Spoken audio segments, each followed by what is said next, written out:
Hey guys, welcome to PocketSaga. So in today's video we are gonna see, what if Ash and Serena were reincarnated by Arceus in Sinnoh? Part 1. This story is Ash's Hisui story by the respected author Ray Chu. Make sure to show some love for their work. Before starting, if you are interested in Pokemon fanfictions, you can consider subscribing this channel and like this video. That keeps me motivated to upload more. Now let's dive in. Here's a short summary. After Ash and Serena's death, Arceus give the two of them another chance as they arrive in the Hisui region with the timeline as a lot of centuries ago, with the Pokeballs just invented, and the Sinnoh Pokédex begins to work. What will happen to both of them, and will they be able to survive? Now let's get to the story. In a void, two people wake up at the same time as they look around their surroundings. They are not sure where they are or why they're here. Ash, where are we? The honey-haired girl asks. I don't know, Serena. Ash replies, but really, strange things are happening towards us. Welcome to my realm, located beyond both time and space. Ash and Serena notice the bright light talking. It is well that you are here.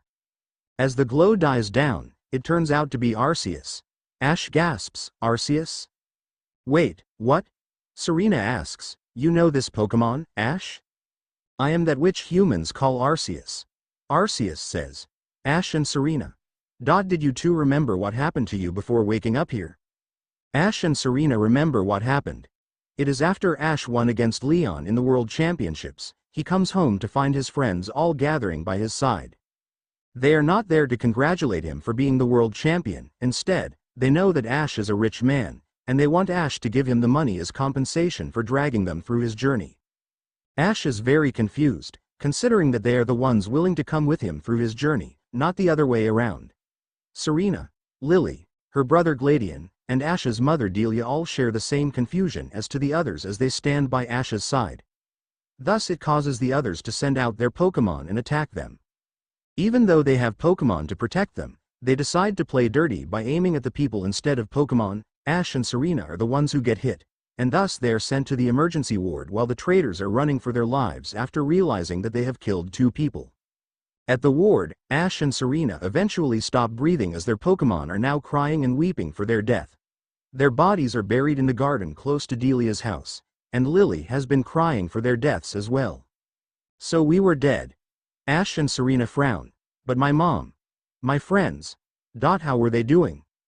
Arceus says, with the help of Ether Foundation, they were brought to safety, along with your Pokemon. I would give you a second chance to live again, only if you helped me with something. Anything to get back to our own world, Pikachu, Mom, Lily, and everyone who still trusts us. I want to see them again, Ash says. Then seek out all Pokemon, and you shall find me once more. Arceus says as he glows again. This time, the phones on their hands suddenly glow white, and they are flying away from their hands, much to their surprise. Arceus's powers cause it to transform as the white light blinds the two of them. Wake up! Ash and Serena hear a faint voice, and as they are making sure if they hear it or not, they hear the voice again. Oh. Do wake up, won't you? When they slowly open their eyes, they see a Rowlet, a Cyndaquil, and an Oshawott looking at them, along with someone behind the three Pokemon. He is wearing a lab coat with some symbol on it, and he seems to be concerned. Are you two alright? Serena, are you alright? Ash says as he tries to help her up, and she nods, I'm fine. You two gave me quite the shock, falling from the sky like that. But thank goodness, you seem unharmed, the man says. Sorry to be rude, but who are you? Serena asks. I'd like to ask you the same, I mean. You fell out of the sky, you understand. Come now. Who in the world does that? The man sighs. I must say, your clothing is unusual. You wouldn't happen to have an acquaintance in these parts, would you? I don't know about that. Ash says. I see. You seem to be in a bit of a pickle. The man sighs. Might I offer some directions? Do you have somewhere around here you could stay? I don't think we have. We don't know where exactly we are, Serena adds.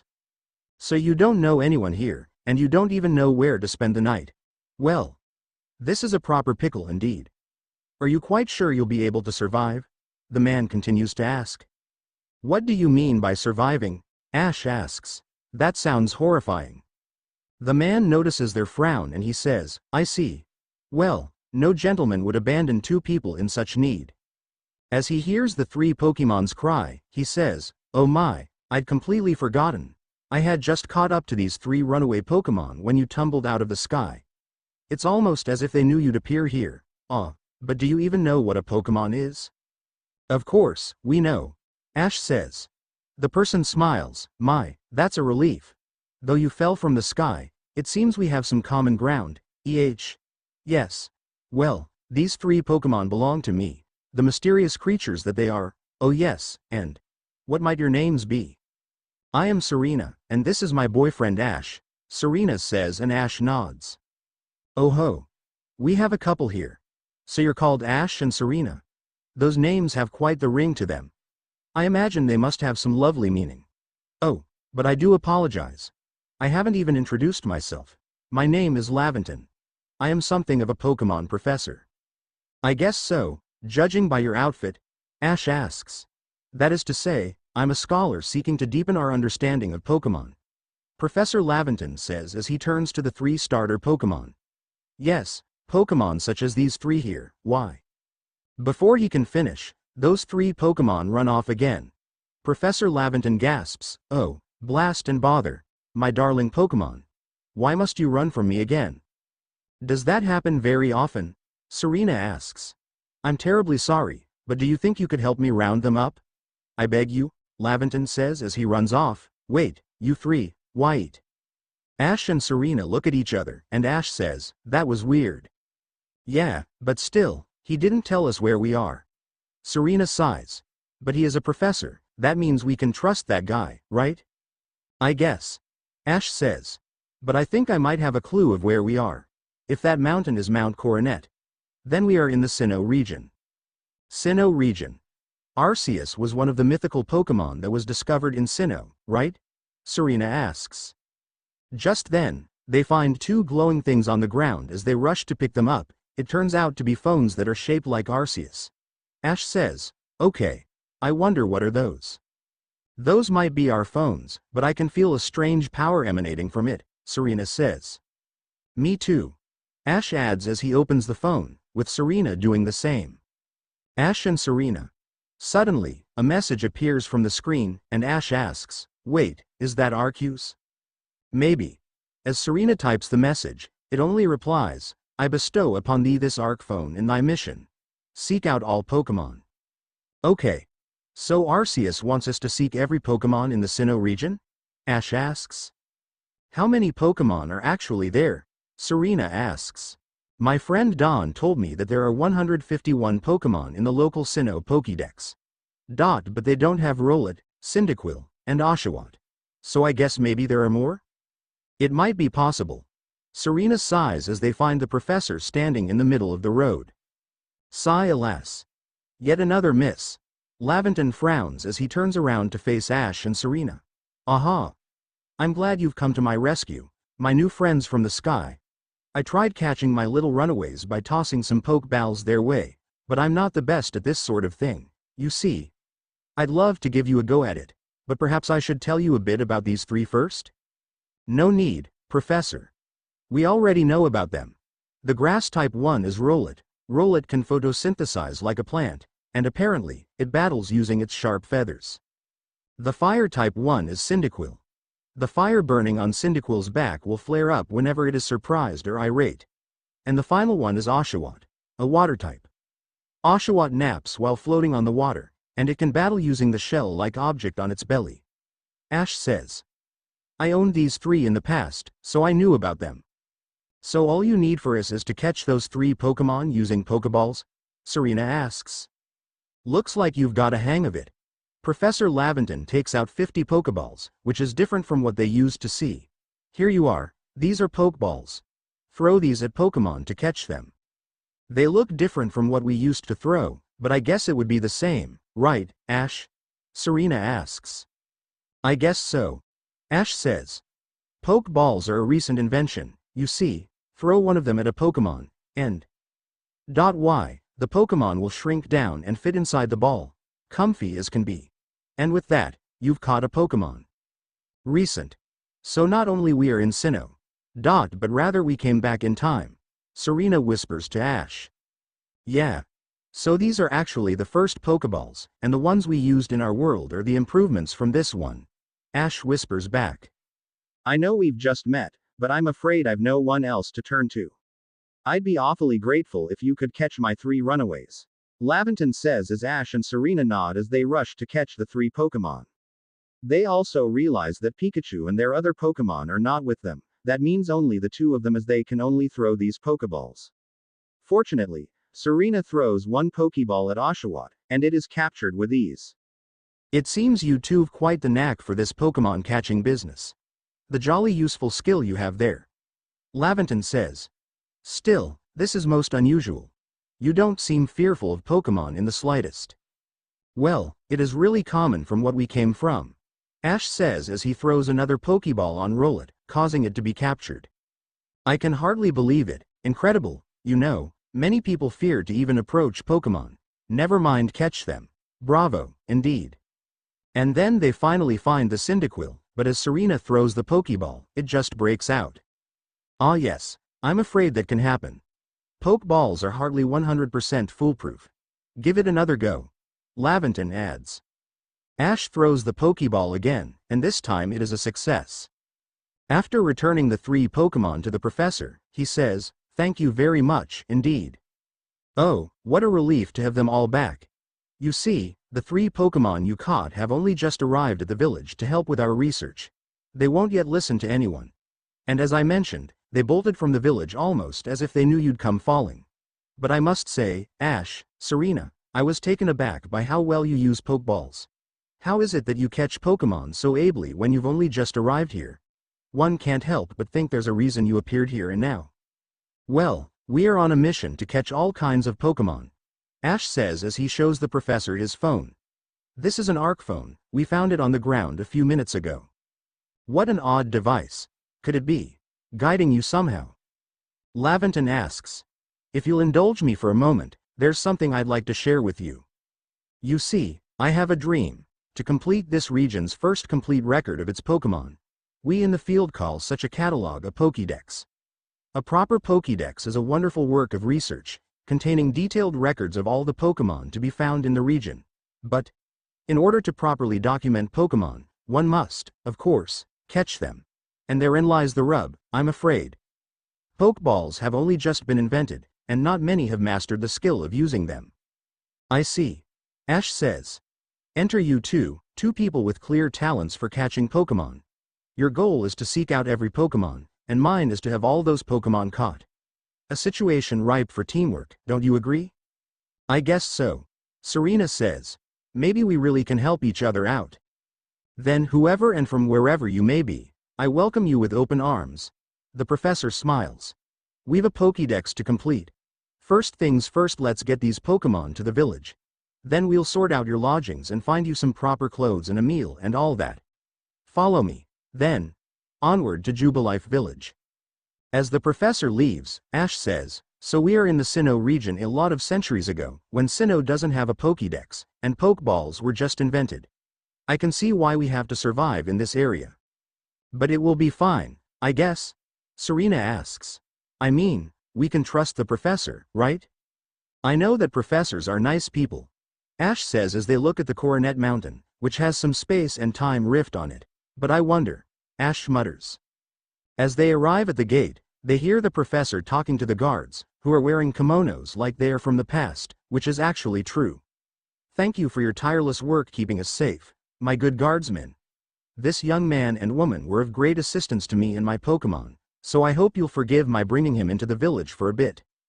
The guards just nod as Laventon calls Ash and Serena to come with him.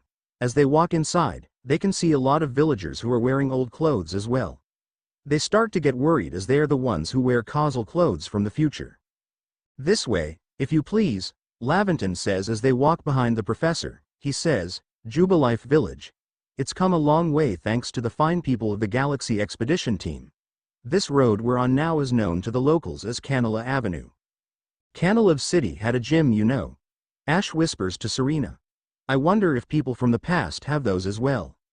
I don't think so. I mean, there are not many Pokemon in this area, Serena adds. The village was built scarcely 2 years ago.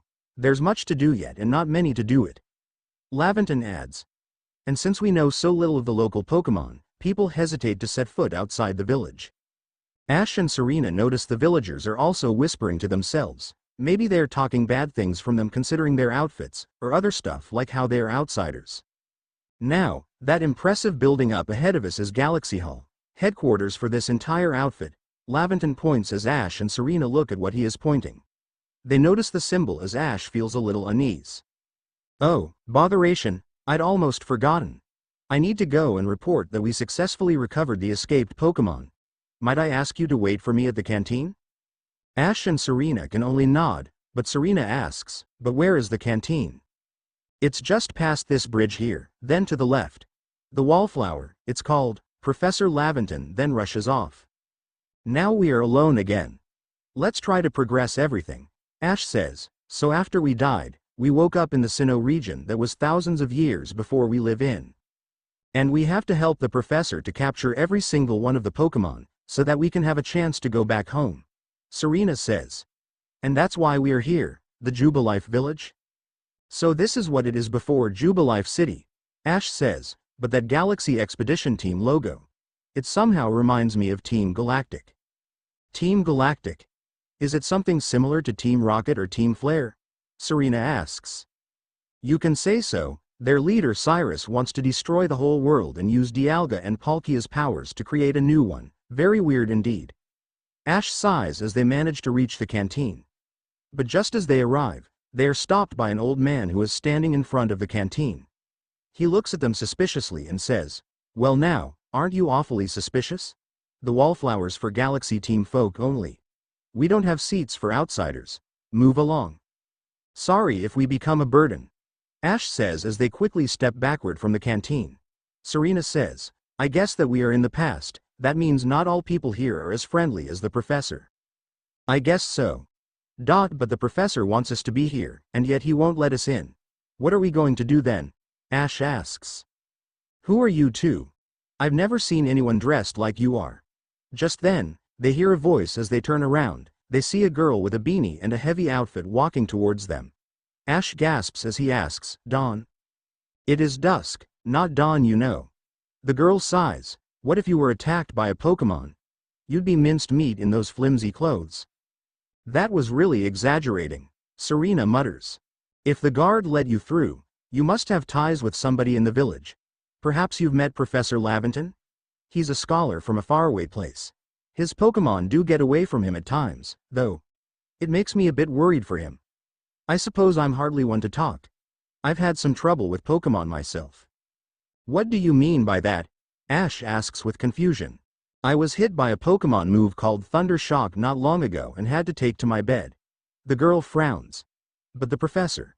Well, I do wonder how long he'll last. Serena whispers to Ash, okay, it is either the Pokemon are more ferocious in the past, or that people from the past have a weaker immune system to it. I mean, we have been hit by Thunderbolt a lot of times. You're right about that. Ash sighs. Maybe we really need to survive in this world. Unfortunately, it's just as Akari says. I'm a clumsy sort of fellow, to put it mildly. They turn around to see Professor Laventon walking towards them. Professor. Akari gasps. But everything will be quite all right now. Ash and Serena here have agreed to help us with our Pokédex. Laventon smiles. Akari doesn't seem to be convinced, and she asks, excuse me? You plan to appoint them to the Survey Corps? You can't just slap a badge on whoever you like without Captain Silene's permission. I allow it. At this moment, Silene walks towards them, and Ash gasps as she looks really much like Cyrus, except that he can tell that the person in front of him is a female, and maybe she really is an ancestor of Cyrus. Captain Silene? Akari asks. Assuming the individuals can contribute to the Survey Corps, that is. Silene says. I am the captain of the Galaxy Team's Survey Corps. You may call me Silene. Okay, I'm Ash, and this is Serena, my girlfriend, Ash says. Professor Laventon has told me how you helped secure his Pokemon when they slipped his control, and now it seems he would like us to feed and house you in exchange for your ongoing labor. Silene looks at them and she continues, since you two are dating, so you look to be 15 or so. quite old enough to work for your keep. But we can't simply take on strangers who wander in among us, without any idea of their skills or origins. Then what should we do? Serena asks. Tomorrow we shall see if you can prove yourself worthy, Silene says. Oh ho. A most reasonable decision, Captain. Laventon nods. Now, would you care to join us for a meal? I'm sure you've got plenty of questions for our visitors. This is quite all right. I prefer to eat alone, so I might appreciate my meals without distraction. Silene then walks into the canteen as the others just stare at where she was standing. Aloof as always, I see. Laventon sighs. Well, no matter. The rest of us can share a meal and some pleasant conversation, then, He yells to the old man who just chased them away. Benny, old chum. The usual potato mochi, if you please, but make it for 4 today. After they sit down outside the canteen, Benny brings the food to them. Ash and Serena like the taste of the food, and Laventon says, Wonderful stuff, Benny. Much obliged. Your potato mochi never failed to please. Benny nods as he leaves, and Akari asks, Professor Laventon, where exactly did you meet our visitors here? Ah, well, you know of that great hole in the sky? The one people call the space-time rift? Laventon asks. Our new friends fell right out of it. You can't be serious. Akari stares at the professor, who turns serious. Come now, I am a scientist. My job is to observe and explain any and all phenomena. I concern myself only with facts. He turns to Ash and Serena. Now, you already know there are many Pokemon here in the Hisui region. Hisui? I thought this was Sinnoh? While the professor is talking, Serena whispers to Ash. Maybe it is the old name. I mean, we are in thousands of years before our time, Ash whispers back. Our job as the Survey Corps is to research them and find out what kind of creatures they are, Akari nods. Well, we know this much. Laventon says, Pokemon are terrifying creatures. It's all but impossible to know what kinds of powers they might possess or what sorts of wondrous things they can do. But that's where you two will come in. How so? Akari asks. They successfully caught 3 Pokemon. 3 of them in quick order, you understand. Nobody in the Galaxy team is capable of a feat such as that. This means we can finally begin our Pokemon research in earnest. 3. We have a hard enough time catching even one when wild Pokemon come after us. Akari frowns. I guess we really are strong compared to others. Serena whispers to Ash again, who shrugs back.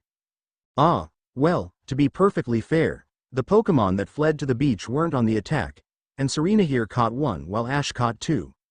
The last one is their teamwork after all. You two are fearless enough to aim the Pokeball well on those creatures. Before they can say anything, they hear Benny muttering, does the Survey Corps really have the leeway to be enjoying a leisurely meal with these outsiders? Excuse us, Serena and Ash feel offended. Your captain just ordered 10 whole portions of potato mochi, you know. The slow progress on that Pokédex of yours clearly has her on edge. Benny shakes his head. I'm sure we'll start to rein in the good captain's stress eating soon enough. Laventon assures. Now, have your fill, Ash, Serena. And think. If you two make it into the Galaxy team, you'll never have to worry about a meal again. The team provides for all its members' needs even if said members fell out of the sky. I guess that's great, Ash says. And those mochis are quite delicious indeed. Indeed, the food was lovely. But more importantly, you do remember that you two have a trial to pass to join the Survey Corps, don't you? But we don't know what the trial is and how to prepare, Serena frowns. You don't need to worry about that. I have complete confidence in Ash and Serena's skills, Laventon says. Let's hope it is not misplaced. Silene walks towards their table and says, Ash and Serena, wasn't it? For tonight, at least, we will provide you with a place to sleep. You may use our quarters there. She gives them an address, which turns out to be next to the Galaxy Hall. Silene adds, but if you fail to pass the trial we put to you tomorrow, you must move on. You will be expelled from the village to meet your fate and perhaps your death in the wilds. That doesn't seem to sound good. Ash sighs after seeing the captain walking away. Captain Silene's somewhat like Hisui, in that they're both quite harsh. Now, she simply puts on a stern front to help keep us all safe. Laventon adds. So Ash and Serena, I want to know, what is it like on the other side of the rift? Ash and Serena nod at each other and Ash says, "You see, we are from the future." "What do you mean you're from the future?" Akari asks. "We came from a lot of years later from now, a world where people and Pokemon live together with harmony," Ash says.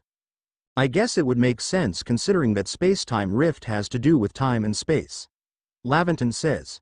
"So I guess I should believe you for now." "Professor?" Akari asks. "But not many people here will believe your words as well, so we have to keep it a secret." "You can't just reveal anyone else that you're from the future," Laventon says. "You're right about that. We'll keep this a secret," Serena says and Ash nods. Akari sighs and says, "I guess I should help out as well. But that doesn't mean I can really trust you too." "I guess you have the right to get suspicious towards us," Ash sighs. After the meal is over, Professor Laventon says, "At any rate, I think it's time we turned in for the night, It's a good thing one can't fall out of the futons we sleep in here. I imagine our new friends have had enough falling for one day. And with that, I bid you good night." After the professor leaves, Akari turns to them and says, "Yes, good night." After Ash and Serena walk into their place, Akari looks at the rift and says, "A rift in the sky. People falling from it. The world is full of mysteries." And when Ash and Serena are inside the room, they find that there are 2 beds and a stove, along with some plain furniture like small desks and drawers. Ash says, "I guess it is not that bad." "Yeah. But now we are in the past. Phones like Arc Phone don't appear from the past. So what are we going to do then?" Serena asks. "Let's have some rest, and we will know what we are going to do tomorrow," Ash says as both he and Serena sleep with their clothes still on, considering they don't have other clothes. But unknown to them, the space-time rift becomes bigger and lightning just shot from it to a big tree, and a roar of a Pokemon rings throughout the forest. The next day, Ash and Serena wake up from the rest as they hear Akari calling to them behind the door. "Good morning, Ash, Serena. Are you up? Quite some lightning last night, wasn't it?" "I guess so." Ash mutters as they did hear the lightning from outside, but they didn't want to check out what's going to happen. "Today's the day of your trials. So, let's give it our all," Akari adds. After getting outside, Akari greets them and she says, "What lovely weather we've got. I hope you two had a nice sleep, even if this land is strange and new to you." "Yeah," Serena says, "it was some good sleep. Let's go to the headquarters, Captain Silene is waiting," Akari says as she brings them to the Galaxy Hall. After entering the hall, they find how big it is, and Akari says, "The Survey Corps offices are here on the first FL. Don't give up. Keep those eyes open." Akari is cut off as they hear a noise from one of the rooms. The wild Pokemon, they were everywhere. Attacking from all sides. I sent out my partner Pokemon, but, against a whole pack, outnumbered. This is what happens when you go so far afield, but the medical corps will put you to rights. Akari turns to Ash and Serena and explains, that man's with the security corps. And even with his own partner, he took a beating from wild Pokemon. Without a partner Pokemon of your own, you might find this trial particularly trying. Ash says, "I guess this sure is some real business here." Serena says, "Yeah. It really is dangerous. Captain Silene? Ash and Serena are here." Silene was looking at some documents, and she simply says, "You may enter." After entering her office, she walks towards them and says, "Let's get straight to it. If you wish to join the Galaxy Expedition Team, prove yourself capable by going out into the Obsidian Fieldlands and catching 3 different species of Pokemon. Bidoof, Starly, and Shinx. Catching 3 Pokemon from the start. Even though they have 2 people, but no one in the Galaxy team has ever managed that. Did these strangers not catch 3 different Pokemon only yesterday?" Silene asks. "My trial should be simple enough for them, if the professor wasn't exaggerating things, that is." She turns to Ash and Serena. "The Galaxy team does not have the means to provide for those who only take without giving. If you wish to stay, you must prove beyond any doubt that you'll be an asset to our cause." "Okay. We'll do it," Ash and Serena say in unison. "I will lend you 2 of our Survey Corps satchels to carry whatever you may need in the field," Silene says as 2 guards bring them the satchels as Ash and Serena tie them on their outfits. "The satchels don't exactly match your mode of dress," Akari frowns. "Akari. I'll expect you to step in if anything goes awry. Silene appoints. Pardon, Ash and Serena. Come with me a moment. Laventon says as the two follow him to the hallway. Now then, a jolly good morning to everyone. Is something the matter, Professor Laventon? Ash asks. In order to complete our Pokédex and, well, simply survive in this unforgiving land, Ash and Serena absolutely must pass this trial, and as a professor of Pokémon, I've got just the ticket to help accomplish that. Laventon tosses 3 Pokeballs and Rowlet, Cyndaquil, and Oshawott appear from them. Laventon says, go on, Ash, Serena. Pick the Pokémon that strikes your fancy. With a partner of your own, you'll be able to fight off wild Pokémon outside the village. Serena asks, are you sure we can just take one? Aren't they your Pokémon? These little darlings are very dear to me. But it's plain to see they're rather curious about you, Laventon says. Well, which Pokémon would you like to keep as your very own? Ash says, I guess it is just like picking a starter Pokémon. I think I'll go with Rowlet, since it is my recent experience using this Pokémon. What about you, Serena? I want to try out Oshawott. Serena says, I mean, Cyndaquil is also cute, but I want to try out something different. And with that, one of the Pokémon you two caught at Prelude Beach for me will now be yours to keep. Laventon recalls all 3 Pokémon and gives them 2 Pokeballs. A word of advice, pay close attention to which Pokeballs are empty and which ones contain a Pokémon when you're out in the field. Laventon says as Cyndaquil is cheering for both his friends. Akari says, they look as if they're cheering on their friends Rowlet and Oshawott. Or perhaps they're jealous that it gets to help you with your trial. That could well be. They did go dashing from the village when Ash and Serena fell out of the sky, after all. Well, not to worry, Cyndaquil. I'll have you assist me with my research for now. By the by, what species have Captain Silene charged you with catching? A Bidoof, a Starly, and a Shinx. Serena says. Well, that's smashing. All 3 of those species can be found in the Obsidian Fieldlands. Let me give you some Pokeballs to use during your trial, then. Professor Laventon gives them 20 Pokeballs, and they put them in the satchels. These Pokeballs may be handcrafted, but they work a treat, as you've already seen. You'll have this trial cleared in no time. I guess you're finally ready. You'll have to leave the village for your trial. Turn left after you exit headquarters, then head for the gate. Akari says as both Ash and Serena nod. Now in 2,000 years later, Lily is standing at the balcony of the Ether Paradise's mansion as she sees the Pokémon roaming around. But she is not happy considering that 2 of her best friends die because of those greedy people. Still thinking of them, Lily turns around to see Delia walking towards her. Ms. Ketchum, Lily mutters. I know you can't forget what happened. I am the same, I miss my son so much, Delia frowns. But they didn't do anything wrong. Why did they have to die? This is not fair, Lily says. Life isn't always fair, but the police are already finding those murderers and they will be bringing them to justice. Right now their achievements and trainer licenses are banned. Nobody will want them to go into the stores, or Pokémon centers. They won't have anywhere to run, Delia says. But still, that won't change the fact that Ash and Serena won't be back, Lily mutters.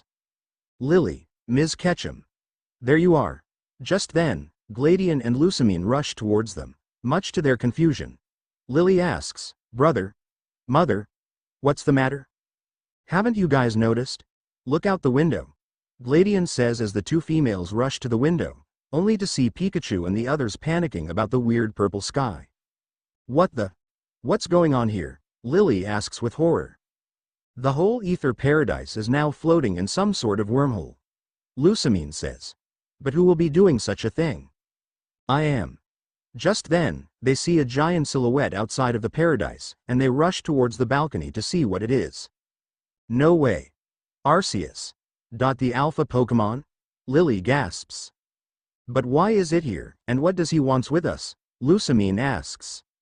Arceus says, do not fear. I have teleported the whole Ether Foundation to the Hall of Origin. This is where we are right now.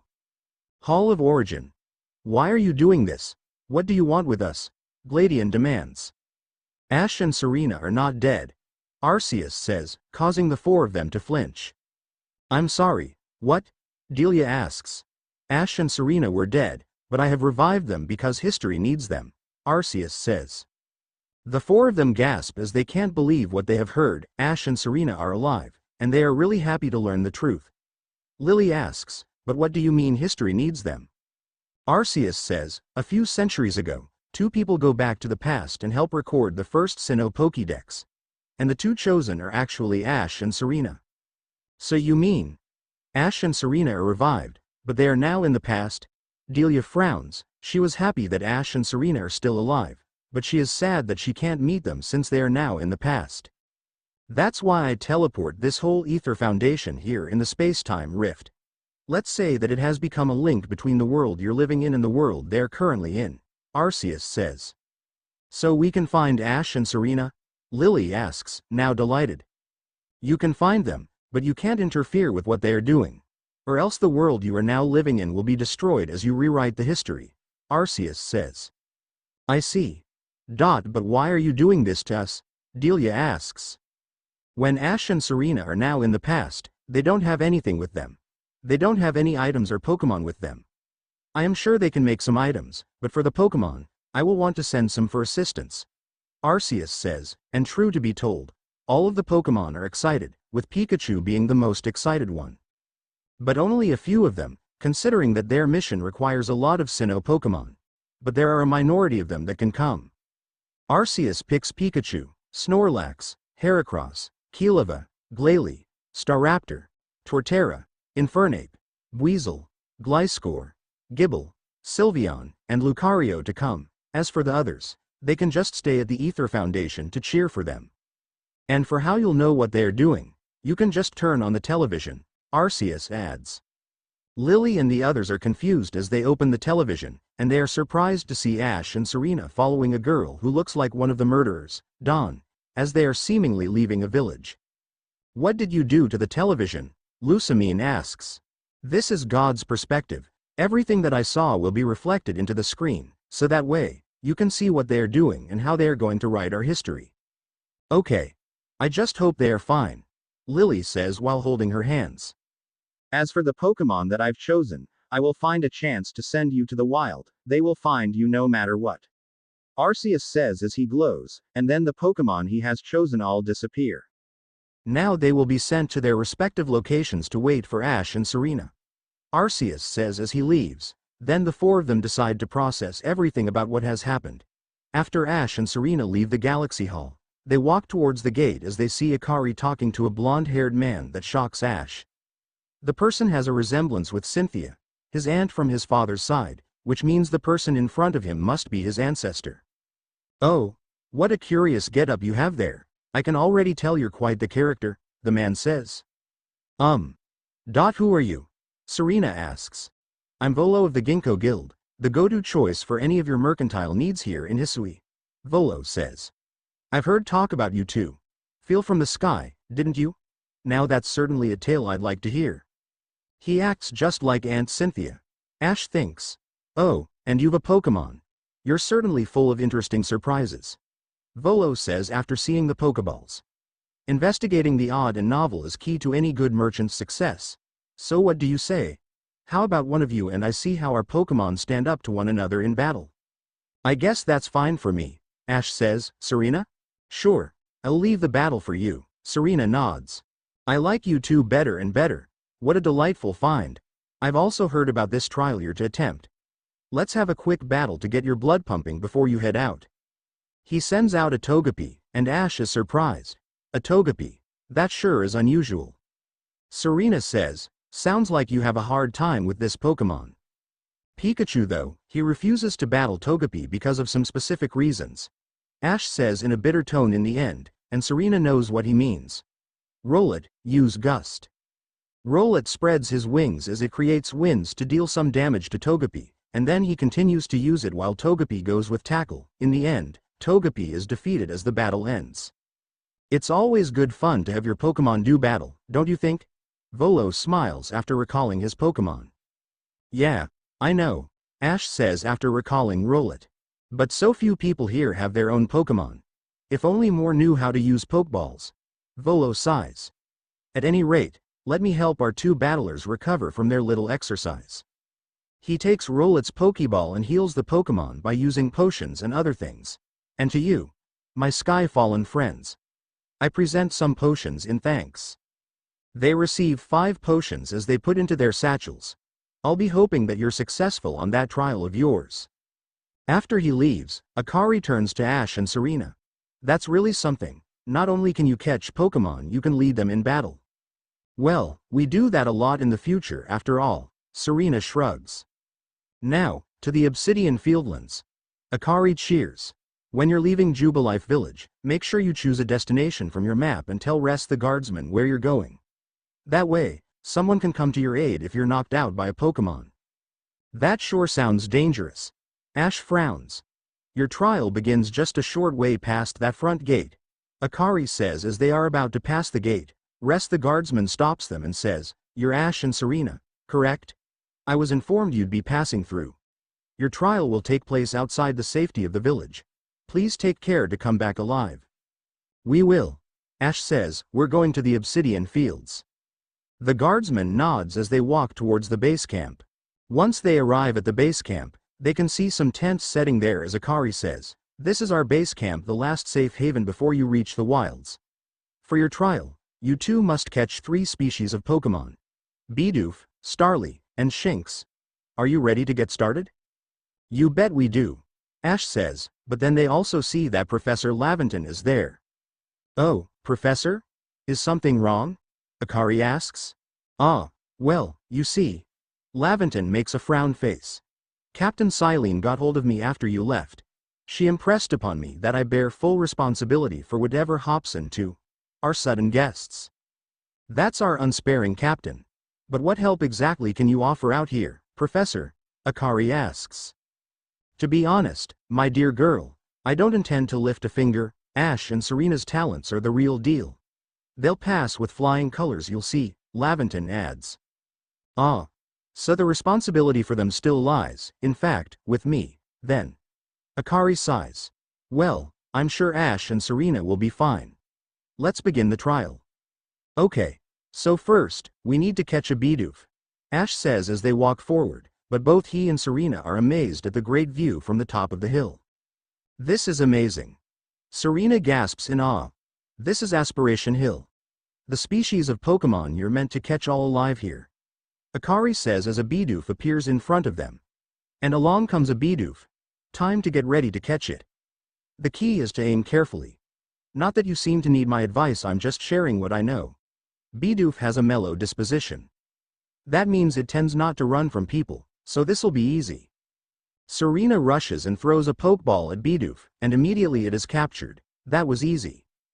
Well done. Time to find your next Pokemon. As they move forward, they find a Starly pecking on the ground while walking past. "There's a Starly. They're skittish little things, they'll run if startled," Akari says. "Really? I mean, my Starly didn't do that when I caught him, though," Ash says.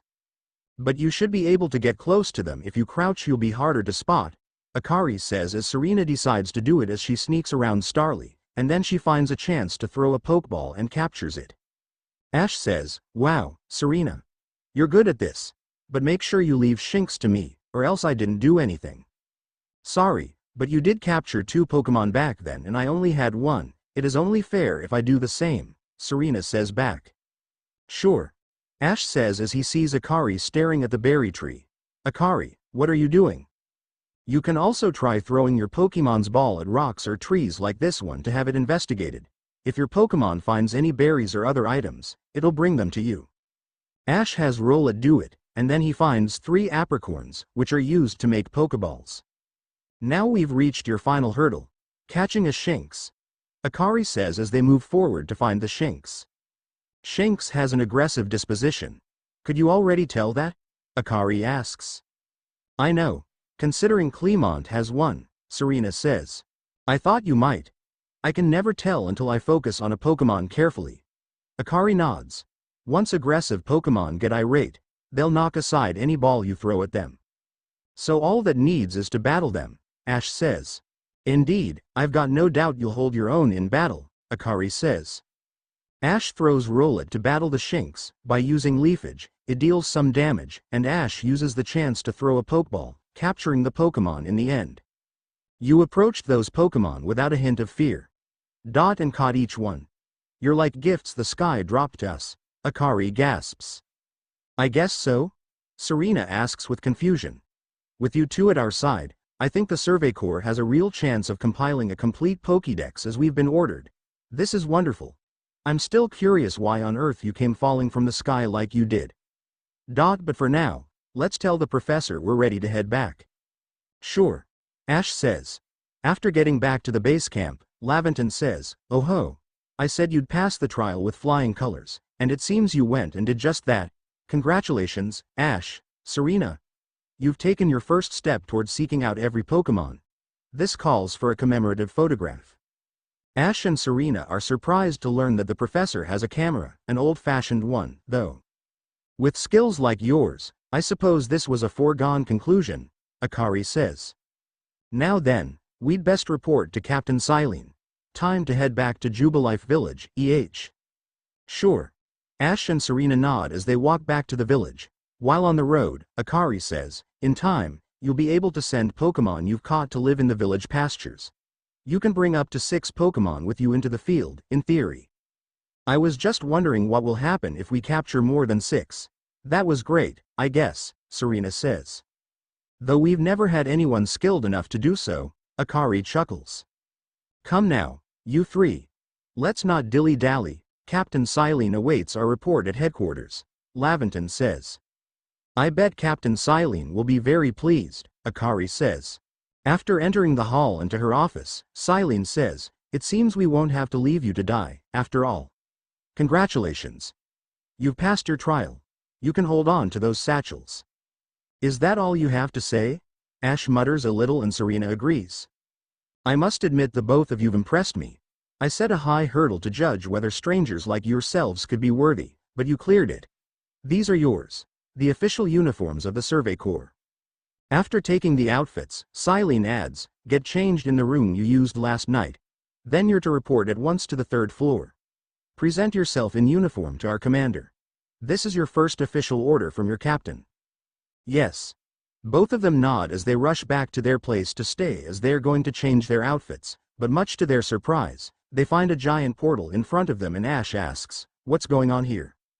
Look, Ash. There is a letter. Serena says as she opens it. It's from your mother. My mom? Ash quickly takes the letter and reads it. So this portal is a linking to the Ether Foundation with the past we are in? Serena tries to touch the portal, but it is just like Mr. Mime's blockade. Ash says, I guess we can't get inside the Ether Foundation. But looks like my mom and Lily can come and go back. That's great. Though it seems that we missed them. Serena frowns. Well, I think that was better since we really miss them. And according to my mom, we can still use the ARC phone to contact them. I really want to do that, though, but we need to hurry up and change our clothes so that the commander won't be waiting. Yeah. We can call them once we have finished our meeting with the commander. Serena nods as they start changing their clothes. After changing into the uniforms, they still keep their hats on as they walk towards the hall. Akari is waiting for them in the hallway as she says, look how well our Survey Corps uniform suits you. It's almost as if the captain had it tailored just for you. Yeah, we are surprised that it is comfortable as well, Serena adds. I see you've changed. Silene says. Regarding your accommodations, you may continue to use the room you slept in last night. Now present yourself to the commander. Ash and Serena nod as they climb the stairs to the 3rd floor, and they are surprised to see that the commander looks just like Professor Rowan except that he has black hair. I have been waiting for you. He suddenly roars, causing them to be surprised. I am Kamado, commander of the Galaxy Expedition Team. HRRRM. So, you are Ash and Serena. Yes, sir. Both of them exclaim. HRRRM, I've been briefed on your situation, including how you fell from the rift in the sky. Now then. He suddenly opens his arms. Let's see what you're made of. Face me in combat. What? Ash and Serena can't believe what they hear, but they try to charge at him, only to be blocked easily, and he throws them to the wall, and they fall to the ground with pain. HRRRM. You've got vigor. I'll give you that. You need to work on your sumo technique, but I do see some potential. After managing to get back up, Kamado adds, don't expect a warm welcome from everyone. Naturally, some will be slow to trust an outsider who literally fell right out of the blue. The superstitious among us might see your arrival as a portent of disaster. I guess you're right. Ash frowns. But you passed the trial that was put to you. Kamado says. No matter how odd you may seem, you're part of Jubilife Village now. Dedicate yourself to the work of the Galaxy Expedition Team, and complete the Pokédex. But I warn you, Ash and Serena. Pokémon are terrifying creatures. Keep your wits about you as you work. Okay. Ash and Serena say. Once they get back to Silene's office, she says, so the commander has also accepted you. But understand this. You begin as a no-star recruit among our ranks. In other words, you have to have no rank at all. Perform well as a member of the Survey Corps, and you will move up through the ranks. Laventon says, indeed, you see, the more you add to the Pokédex, the higher rank will become. And working on the Pokédex will also, of course, bring you closer toward that goal of yours, to seek out every last Pokémon. Here. You will need this. Silene gives them a recipe, and they notice that it is the recipe to craft Pokeballs. And $3,000 as well. You will have to buy the necessary materials. Okay. So we have to make our own Pokeballs as well, Ash says. Akari. You are an expert at crafting, yourself. Teach our new recruit what he needs to know, Silene orders. Of course, Captain Silene.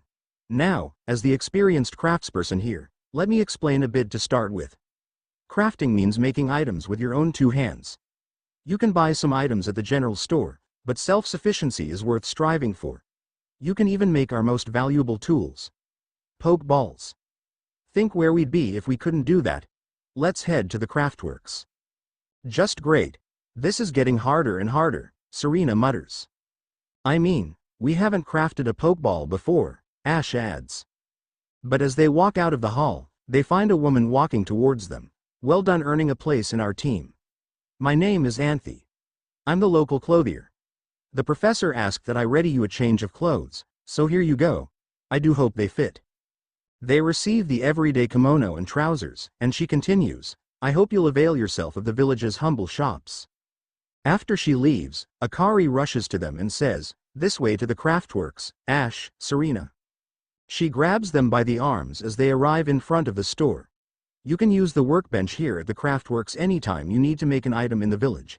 And I'll supply what you need to make your first Pokeballs once you're ready to begin.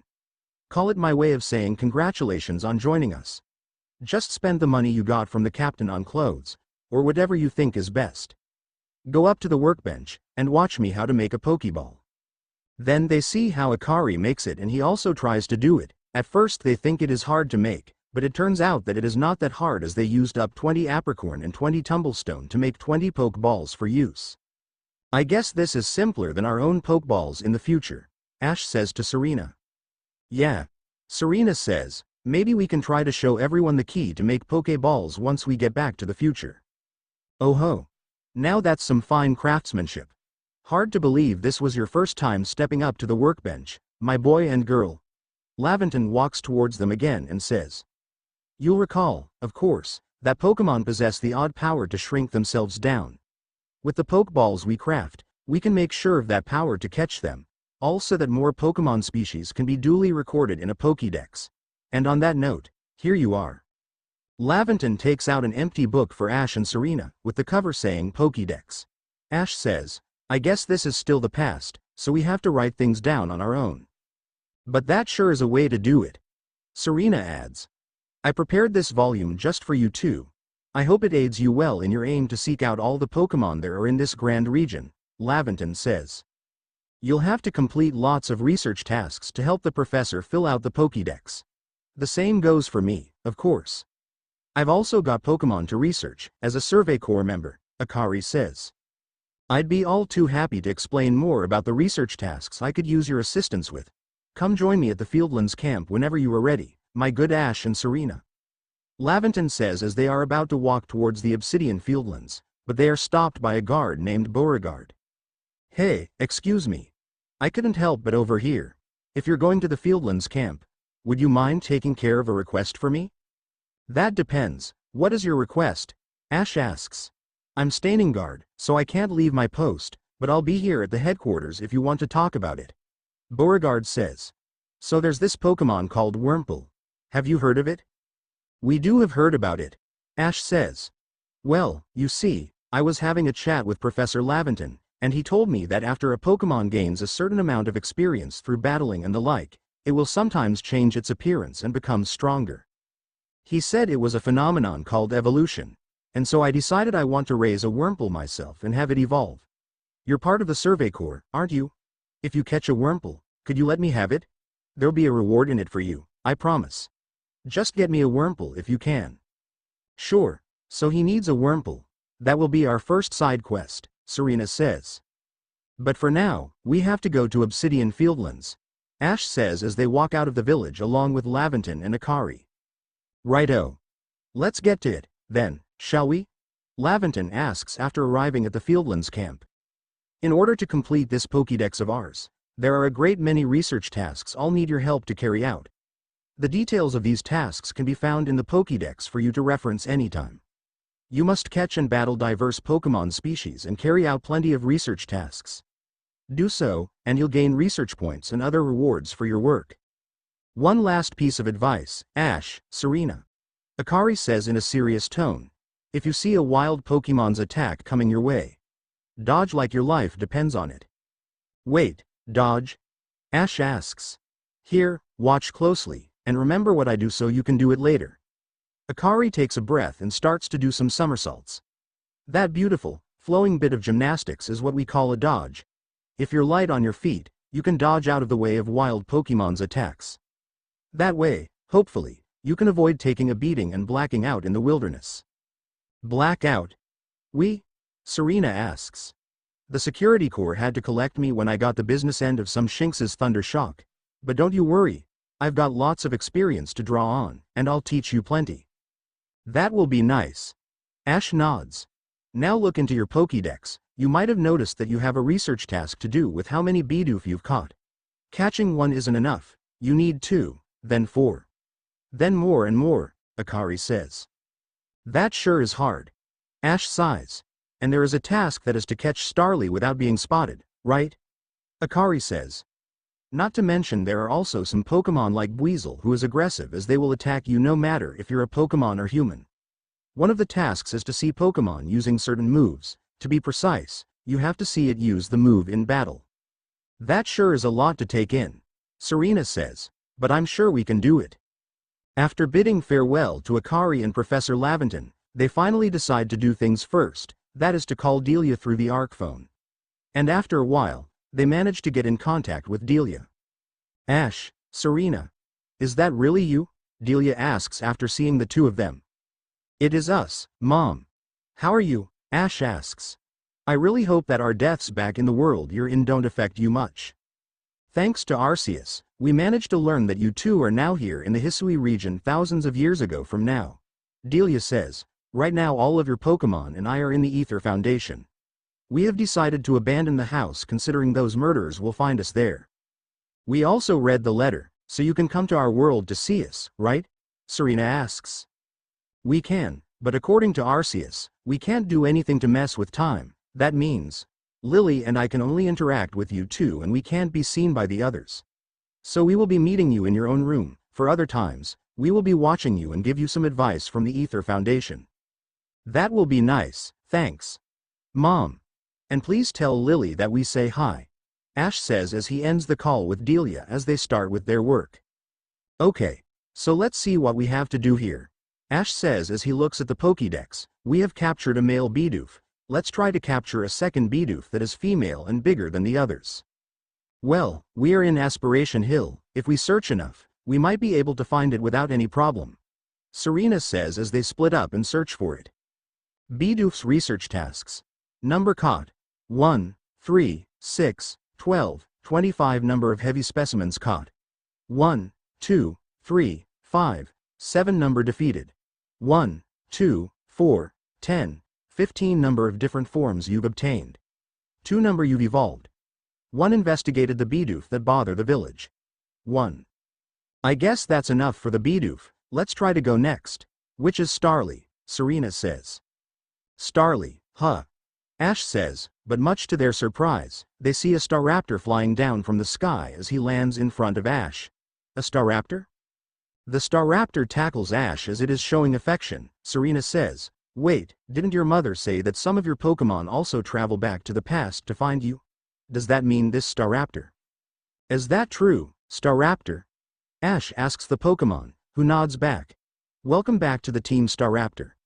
With your help, it will be much easier to find Pokémon easily."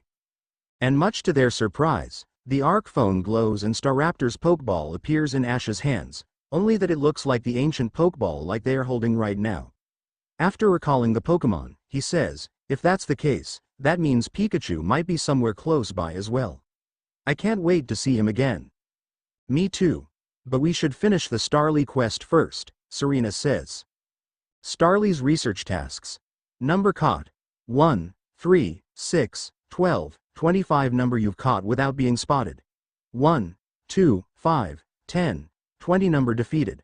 1, 2, 4, 10, 15 number of different forms you've obtained. 2 number you've evolved. 1, 2, 3. And then we have Shinx.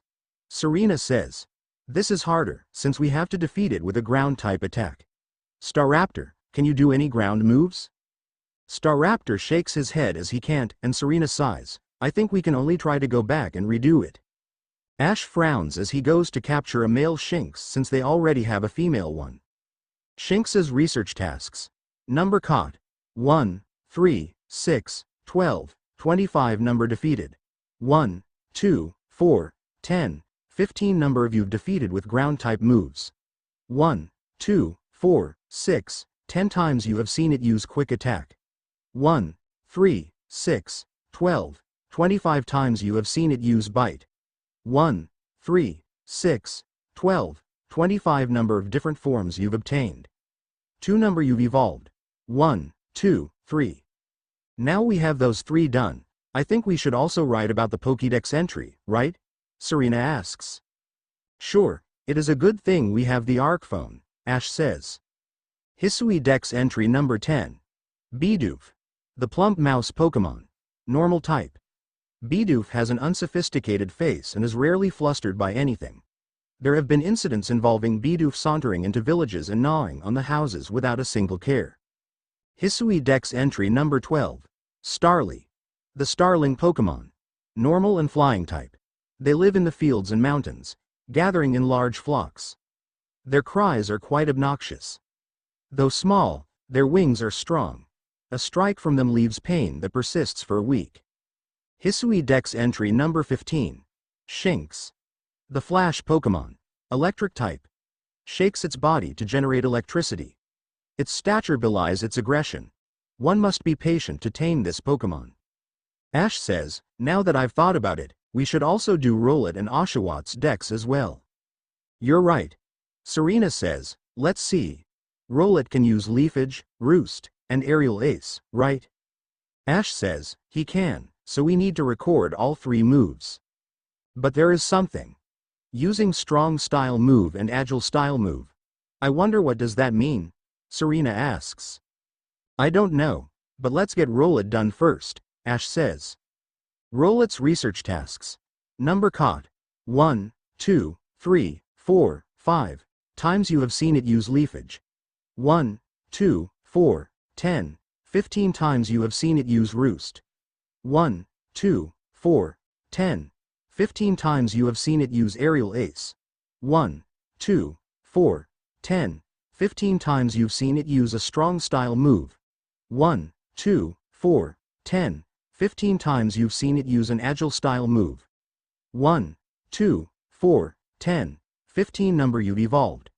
1. Hisui Dex entry number 1. Rowlet. The Grass Owl Pokémon. Grass and flying type. Flies noiselessly on delicate wings. It has mastered the art of deftly launching dagger-sharp feathers from those same wings. Oshawott's research tasks. Number caught.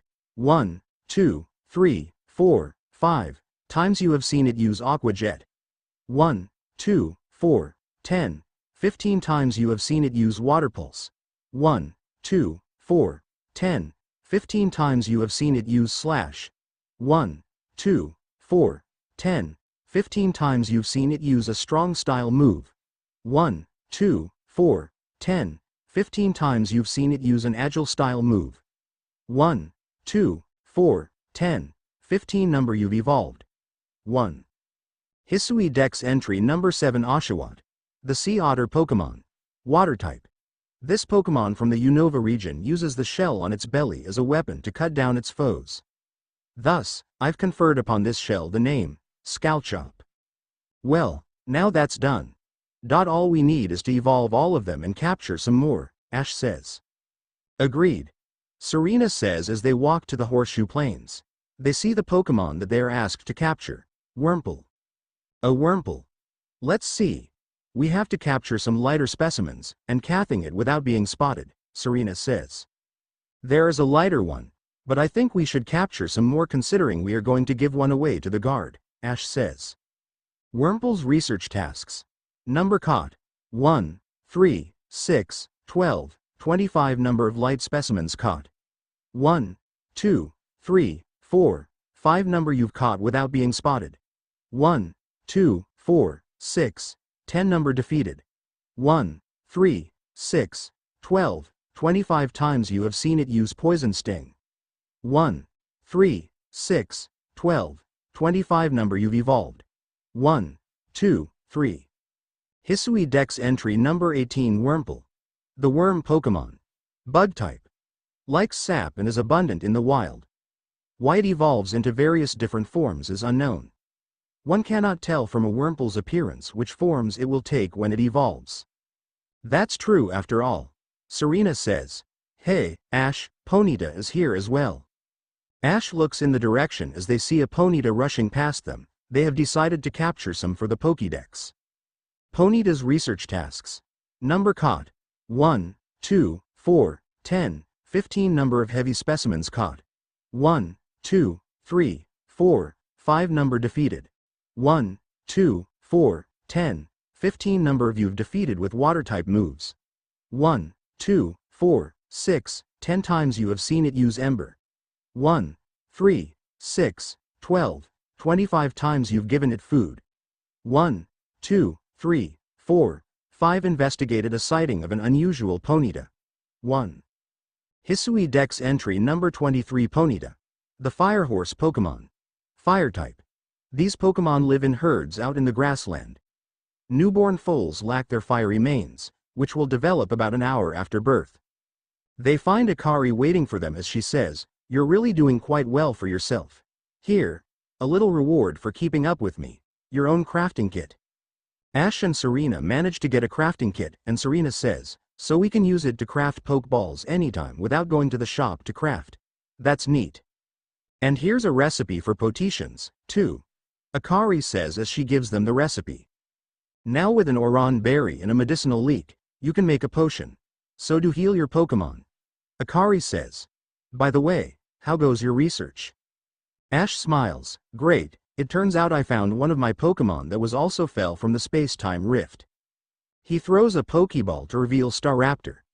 Akari can only gasp in shock at how big the Staraptor is. Oh my god.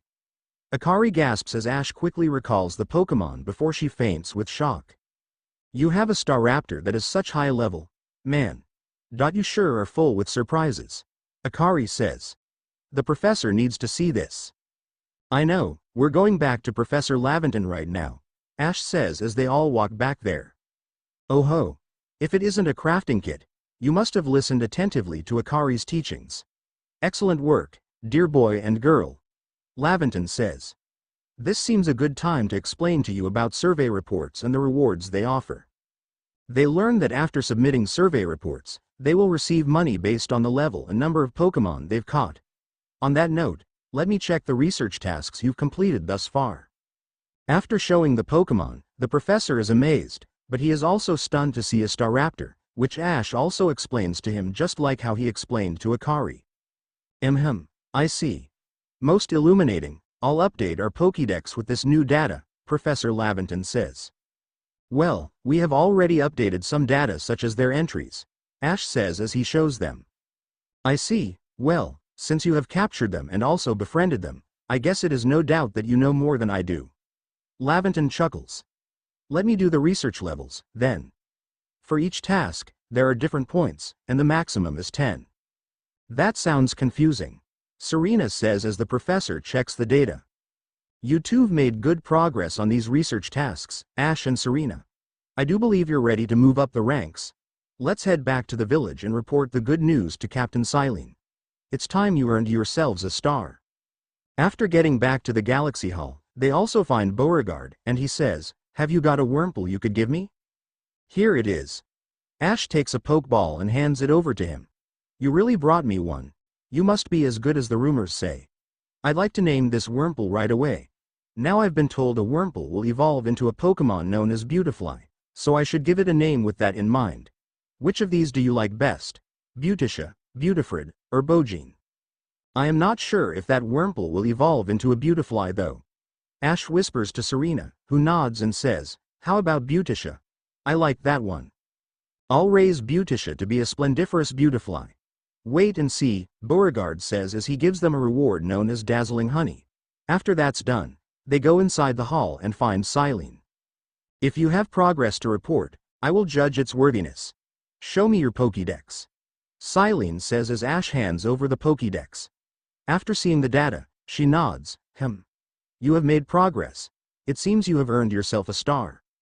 He stands up from the seat and puts a star badge on Ash and Serena's outfit. "With this, you have officially attained the rank of first star in the Galaxy Expedition Team. Have these as well. They are further recipes you'll need for crafting." Then they got some recipes for crafting heavy balls and revives, much to their delight. "That strangers like you should fall from the sky and yet flourish among us like this is a testament to your native talent and hard work. Most people prefer it when things are simple enough to be judged at face value alone. And proving your worth by moving up through our ranks is something anyone can understand. Keep at it, and even if you did fall from the sky, people may be more willing to accept you.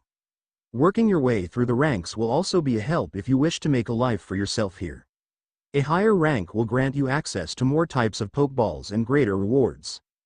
"Thank you, Captain Silene." Ash and Serena bow to the woman in front of them.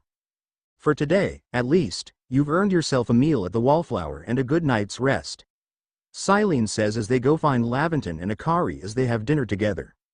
Now Ash and Serena are having dinner with Akari and Laventon again, and Laventon says, "So Ash and Serena, I believe a jolly good congratulations are in order. Well done on earning your first star rank." Akari smiles. "Potato mochi tastes so much better when you have something to be happy about. Still, we'll be very busy from now on between our survey corps duties and requests from folks here. Which reminds me, have you already taken on that request from Beauregard?" "I sure have. He wants a Wurmple and I gave him one, though I am not sure if it will evolve into a Beautifly, though." Ash sighs. "The people of Jubilife aren't too familiar with Pokemon, you see. So if problems arise, the Survey Corps gets called to help," Akari says. "Indeed so. Some people will ask you for help when you talk with them, while other requests will need to be claimed from the blackboard I keep in my lab." Laventon adds. "Speaking of which, weren't you approached with a request recently, Akari? What's it all about?" "About that. I was thinking maybe Ash or Serena could handle it for me. I was told it would require a bit of skill with battling Pokemon, so..." Akari frowns. "Ah, yes. That request came from Mai of the Diamond Clan if I recall correctly," Laventon says. "Diamond Clan?" Serena asks. "The people of the Diamond Clan have lived here in Hisui since before the Galaxy team arrived. If we could establish good relations, I'm sure there is much we might learn from them, including more about the local Pokemon. But we can discuss all that tomorrow. For today, we should eat up and get some rest." "I guess so," Ash says as they continue to eat. After that's done, they bid farewell to Akari and Laventon as they go back to their own house. But just as they open the door, Ash and Serena are tackled to the ground. "Lily?" Ash asks. "Ash, Serena, we really miss you," Lily says as she hugs the two people tight. Serena says, Okay. Please let go or else we won't be able to breathe again." After breaking the hug, Ash also notices that Delia is also there, and he gives her a hug. "Mom. Even you are here. I assume you came from the portal?" "Indeed. We really miss you two very much," Delia says. "Even though we can see what you are doing, it will be better if we can see you two in person." You're right. Ash says. And I assume you saw how I got Staraptor back, right? We all saw it, but there are also some times we are worried for your recklessness, Lily says. I'm sorry about that, but looks like in the past, people intend to survive Pokemon attacks. We still don't know why Arceus would send us back to the past, and when to come back to our own world as well. Serena frowns. About that, Delia says, Arceus has told us the true story, but we can't reveal it since it is related to space and time. So what we can do is to guide you by using the Arc phone of yours, Lily says. And Arceus also told us that he will also help you teleport the Pokemon into the Ether Foundation so that even when you're leaving, your Pokemon will also follow you. That will be nice. Ash says, by the way, I haven't asked, what about those traitors? Have they got their judgment yet? Sadly, they are still hiding somewhere from the police. They might have changed their names and appearances, but their old accounts aren't able to be used anymore. The whole world are sad to learn your deaths. Wow, I mean, I never know we are that famous around the world, Ash says. So the girl that you two were hanging out with, you don't think she might be that traitor's ancestor, right? Lily asks. You mean Akari? Maybe she is, but I am not going to tell her about that though. They're different people and she doesn't need to know about that, Serena says. They continue to talk for a while, and Ash is sad to learn that Pikachu isn't with them considering he really misses the mouse. But he knows that he might be somewhere in the Obsidian Fieldlands and he intends to find him as soon as possible. And after finished talking, Delia and Lily bid them farewell by going back to the Ether Foundation, while Ash and Serena decide to take a good night's sleep by cuddling with each other. The next day, Akari asks Ash and Serena to come outside as she has something that needs their help. Listen. Do you have a bit of time after this? There's something I could use your help with. Sure, what is it? Serena asks. I'll tell you once we arrive at the training grounds, Akari says. If you've caught a lot of Pokemon, you may want to visit the pastures to change up your team. As Akari turns around and heads towards the training grounds, Ash asks, should we tell her that our Pokemon aren't going to be there? Might not. Serena sighs. Once they arrive at the training grounds, she says, thanks for coming, I know you're busy. Listen, I've had an epiphany. Which is? Ash asks. You see, I've got a partner of my own. We may not get along perfectly, but we've got to work together to help complete the Pokédex. Akari frowns. Your partner? Serena asks. Yes. Here. This is my partner, Pikachu. As Akari sends out the Pokemon, Ash flinches as he can't believe what he sees and what he hears, but when he sees the tail, he realizes that this is not his Pikachu considering this is a female one. When we were attacked by those Shinx, I got too scared to think straight, and I couldn't handle battling as a team. Akari frowns. Ever since then, my partner's refused to listen to anything I tell him. And if I'm being honest, I'm not even sure how to order him, how to guide him in battle. But when I saw how you and your Pokemon work together, I realized we need to do more, too. So please, have a battle with me. I want to learn how to fight effectively. Ash says, then I'll help you out. I have a lot of experiences with Pikachu considering that my very first Pokemon is a Pikachu and we have been together for 8 or 9 years before coming to this Hisui region. Serena frowns as she knows very well, deep down inside, Ash is feeling heartache considering that he really misses his Pikachu. But if he can get Staraptor back, then he might be able to get Pikachu back as well. Ash sends out Rowlet as they begin to battle. Akari takes a breath and says, Pikachu, use quick attack. But Pikachu doesn't listen as she just lazily yawn, causing Akari to frown. Ash knows what the problem is, and he says, Rowlet, let's use Peck. Rowlet starts to peck at the Pikachu, causing it to be angry at what it is doing. Pikachu, listen to me. Try to use quick attack to hit back. But Pikachu goes for Thundershock, which zaps Rowlet. Ash says, Rowlet, use Roost. As Rowlet gets back into the health, Ash says, Akari, you have to calm down and think what Pikachu wants. That way you and your Pokemon can bond with each other. But how am I going to do it? What if she doesn't want to listen to me again? Akari panics. No need to worry. Serena says, accidentally using Dawn's words. You just have to focus and communicate with Pikachu. If you are scared of her, she won't be listening to you. Akari sighs and she shows a determined face. Pikachu. The Pokemon suddenly hears her trainer's change of tone as she turns around. Let's give our best shot. We are going to win this battle, so listen to me once, please. Pikachu turns to Rowlet and gives a small Pika. Akari says, now use Thunder Shock. Pikachu charges its electricity and shoots at the Rowlet, but Ash has Rowlet use Roost again. It's great to see some progress, but I am going to end this for now. Rowlet, Leafage. Rowlet uses the Grass-type attack and knocks out Pikachu, much to Akari's surprise. You and your Pokémon seem to be completely in step with one another. Akari sighs. Phew. Thank you for battling us. I could be wrong, but... For a moment, I felt like Pikachu and I finally understood one another. She turns to Pikachu and says, let's keep working at it. Okay, Pikachu? Pikachu just turns away, causing Akari to frown. Gee, guess I was wrong, then. But I'll strive to work more as a team with my partner, the way you do. Assuming Pikachu and I can bridge some gaps. I'm sure you can do it. Ash says, seeing how Akari interacts with Pikachu reminds him of how he used to interact with his own, and Ash frowns again. So you're the one? That new recruit everyone's talking about? They turn around to see a woman with red hair walking towards them, and she seems to be the owner of the training grounds. Ash feels like she might be an ancestor of Flint, the Sinnoh Elite Four member. The name's Zissou. Captain of the Security Corps. I see you've got some fight in you. Figured I'd stop by and give what advice I could. Captain Zissou is a master of an ancient martial art, one that specializes in Pokémon battles, Akari says. Now listen. If your Pokémon's truly mastered its moves, it can actually use them in different styles. On the one hand, you can choose to deliver a move in the strong style. The move will deal more damage, but afterward, it'll take longer for your Pokémon to act. On the other hand, you can choose to unleash a move in the agile style. Such a move will have less power behind it, but your Pokémon can act more quickly afterward. In truly favorable conditions, it might even get out 2 moves before the opponent can act. That will be nice. We were also confused about those two since our research tasks require them. But strong style moves, agile style moves, and regular moves. There are so many we can choose, Ash says. Choose which is right for a given situation, and direct your Pokémon with a little nudge. Zissou nods. And one more thing.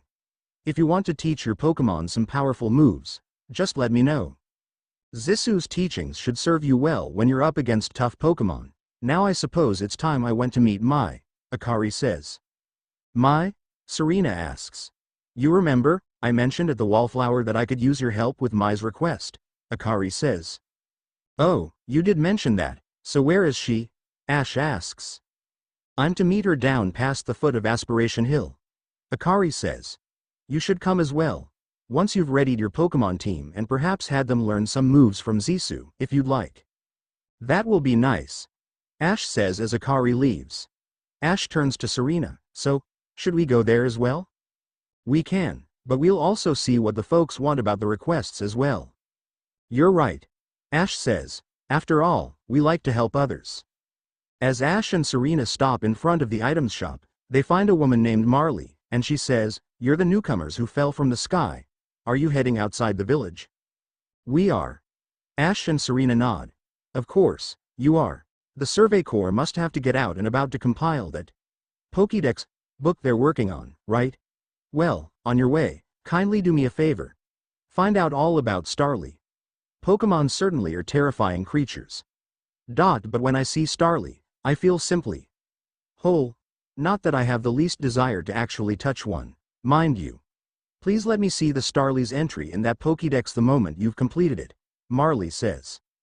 We have already completed it. You can see it. Serena shows the Pokédex to the woman, who reads about the Pokémon's entry. Wait one moment. Male and female Starly have different appearances. Let me see. Marley mutters. So the markings on their foreheads are different sizes. Incredible. I had no idea. Thank you for letting me read its Pokédex entry. Now that I know more about it, I imagine I might finally bring myself to touch a Starly. Please, if you can find it in your heart, catch a Starly and bring it to me. There's not a Pokémon in the world so adorable as Starly, I tell you. Well, all Pokémon are unique. Ash says as they rush to the pasture to get one Starly, and after showing the woman a Starly, she says, the smooth curl of the feather on its head. Those lovely, round eyes. Oh, it's lovely through and through. I adore it down to the last feather. Well, hello there, Starly. The Starly just chirps, and Ash asks, so do you want to pet it? No. Just then, the woman rushes far from the Starly, as she says, I think I'm quite satisfied just looking at it after all. Besides, it might let loose a move. Who outside of the Survey Corps and Security Corps could actually do something so frightful as approach a Pokemon willingly? I think we are still in the past. It is no wonder. Serena frowns. All the same, I must thank you for showing me this sweet Starly. Some people will see a Pokemon and simply flee on sight, you know. Perhaps being able to read all about Pokemon in that Pokédex might put them more at ease. She gives them 10 Pokeballs as rewards, which they already have a lot of them already. Then they decide to find another man named Toshi, who is standing in front of a photography studio. I know Shinx's ears had odd markings on the insides. But what were they? He turns around and faces Ash and Serena. No use, I can't remember. This'll keep me up all night. What's the matter? Ash asks. Hey, aren't you with the Survey Corps? If you catch a Shinx, could you show it to me? I've got to see one with my own eyes. Why do you want to see a Shinx? Serena asks. Please, I can't remember for the life of me what those ears look like. It's driving me up the wall. Toshi panics. Fine. Ash says as he shows the Shinx, and he says, alrighty. Let's have a peek at these round ears. As he bends down and watches closely, he says, that's it, its ears have that yellow cross pattern on them. Kinda like a star. Can't tell you what a relief this is. Felt like I had a bone stuck in my throat. Only the throat's my brain and the bone's a thought. Thanks for helping me get that bone out. He gives them 3 potions as thanks since they really need them, and then they go to the guard to the named Dorian, as he also has a quest for them. Can Pokemon of the same species really come in different sizes? I know the professor said they do, but I'll have a hard time believing it unless I see a different sized one lined up side by side. If they're really a Buizel bigger than mine, I'd love to see them alongside the one I have, for comparison's sake. Ash frowns, as he also misses his Buizel, and they haven't caught any Buizel in the Obsidian Fieldlands as well. And you're a natural when it comes to catching Pokemon, right? I bet you see where I'm going with this. If you catch a Buizel bigger than mine, would you let me have it all, make it worth your while? Sure. Ash says. So that is a quest we can't finish right now. And let's continue to find some before we go to the Obsidian Fieldlands, Serena says. And when they find a boy named Sho, he says, oh hey, survey guys, know what you need to do to be a super awesome member of the Galaxy team? Ash looks at Serena, who says, well, you sure try to be super brave. No, I guess that's also important, but you need to have a partner Pokemon.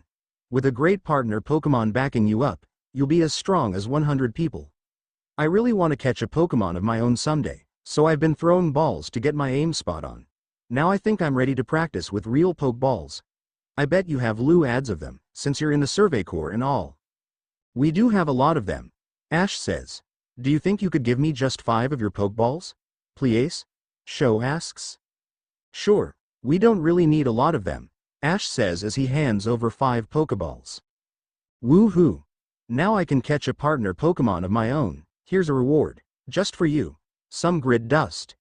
It was super hard to collect, so I hope you like it. If you want to know more about what it is, you can ask Captain Zisu. She knows all about it. Okay. Serena nods as she takes the items. Anyway, I'm gonna practice loads with the Pokeballs you gave me. If you find a Pokemon that'd be a great partner for me, let me know so I can go catch it. Sure. Ash and Serena then bid the young boy. I guess we should take a rest, for now. Let's go to the Obsidian Fieldlands, Serena says. You're right. Ash says as they quickly go to the Obsidian Fieldlands. Once they arrive at Obsidian Fieldlands, they hear someone say, boo. They quickly jump and turn around to see that it is no other than Volo. Did I surprise you?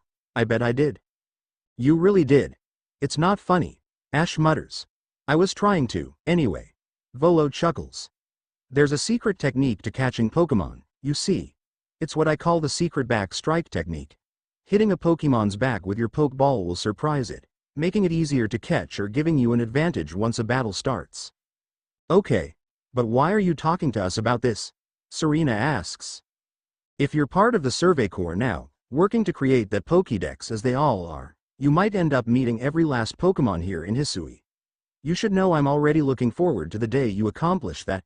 Volo smiles as he leaves, much to the two's confusion. They continue to walk and find a man named Morel. He says, "Ooh, you're that boy from the Survey Corps who fell from the sky, aren't you? Listen here a moment. I need to tell you about this great cake lure recipe I invented. I call it the mushroom cake. I poured 20 years of mushroom foraging know-how into coming up with this recipe, and I just know it's a winner. Problem is, the folks around here just aren't catching on to my recipe's amazing potential." "So what does it have to do with us?" Ash asks. "But you're the talk of the village. If people see you two making my mushroom cakes, famous as you are, I'm sure they'll want to give it a go, too. I'll teach you the recipe.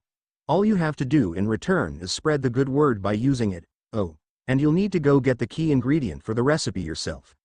Scrounge not from the forages of the fellows, as the old saying goes. One springy mushroom's all you need. I'll be waiting." Ash and Serena sigh as they decide to search the Horseshoe Plains for the springy mushroom, and they manage to get one in the end. But before they go back, they stop as they see a lot of Pokemon gathering around in an area. Serena asks, "I wonder what is that all about?" Ash says, "Let's go check it out." As they walk forward, they notice that a Sylveon is dancing as Pokemon like Shinx, Wurmple, Starly, Ponyta, Bidoof, and even some Eevees are watching as well. "A Sylveon in the wild?" Ash asks, "But that dance?" Serena gasps, "No way. That dance." She rushes as a lot of Pokemon are now staring at Serena, but the Sylveon stops dancing and rushes towards Sylveon, using the feelers to give her a hug. "It really is you, Sylveon. I can't believe you are here as well." Serena hugs the Pokemon. Ash says, "So not only my Pokemon, even Arceus bring your Pokemon here as well. That's a good thing to know." Sylveon also notices Ash as she rushes to nuzzle him. "How are you doing, Sylveon?" The Pokemon yelps and Serena asks, "So does that mean Braixen and Pancham are somewhere in Hisui as well?" Sylveon shakes her head, pointing at herself. Serena frowns. "I guess only you are here in Hisui while the others are in Ether?" Sylveon nods, and Serena smiles, "But no matter, it is great to have you back as well." Like Staraptors, Sylveon's Pokeball also changes into the ancient kind as Serena recalls the Pokemon. They also use the chance to do the Pokédex for Eevee. Eevee's research tasks. Number caught. 1, 3, 6, 12, 25 number you've caught without being spotted. 1, 2, 5, 10, 20 times you have seen it use quick attack. 1, 3, 8, 20, 40 times you've given it food. 1, 2, 3, 4, 5 number of different forms you've obtained. 2 number you've evolved. 1, 2, 3, 5, 10 investigated move about how Eevee evolves. 1. Hisui Dex entry number 25. Eevee. The evolution Pokemon, normal type. Harbors the potential to evolve into manifold forms. Within Eevee lies the key to the mysteries of Pokemon evolution, I'm certain of it. And Serena decides to do Sylveon as well, unlike Ash, who decides to wait until later to do Staraptor. Sylveon's research tasks. Number caught. 1, 2, 3, 4, 5 times you have seen it use baby doll eyes. 1, 2, 4, 10, 15 times you have seen it use fairy wind. 1, 3, 8, 20, 40 times you've seen it use an agile style move. 1, 3, 10, 30, 70. Hisui Dex entry number 33 Sylveon. The intertwining Pokemon. Fairy type. Evolve from Eevee with high friendship and a fairy move. It emits a soothing aura from its ribbon-shaped organs. It wraps these appendages around quarrelers to instantly restore calm to the situation. After that's done, they quickly go back to Morel, and he says, "Oh, now that's a nice springy mushroom. If I ever did see one, I'm glad I chose you for my request. You've got what it takes to be a fine mushroom forager. By the by, did you know that springy mushrooms like this one multiply in no time? That's why you'll find them all over the obsidian fieldlands." "We do, actually," Serena says, "and they're versatile, too. Fry 'em, stew 'em. They'll taste great either way. But I digress. Let's get to teaching you my recipe, I'll just use that handy workbench over there. After making the mushroom cake, he says, and here you have it.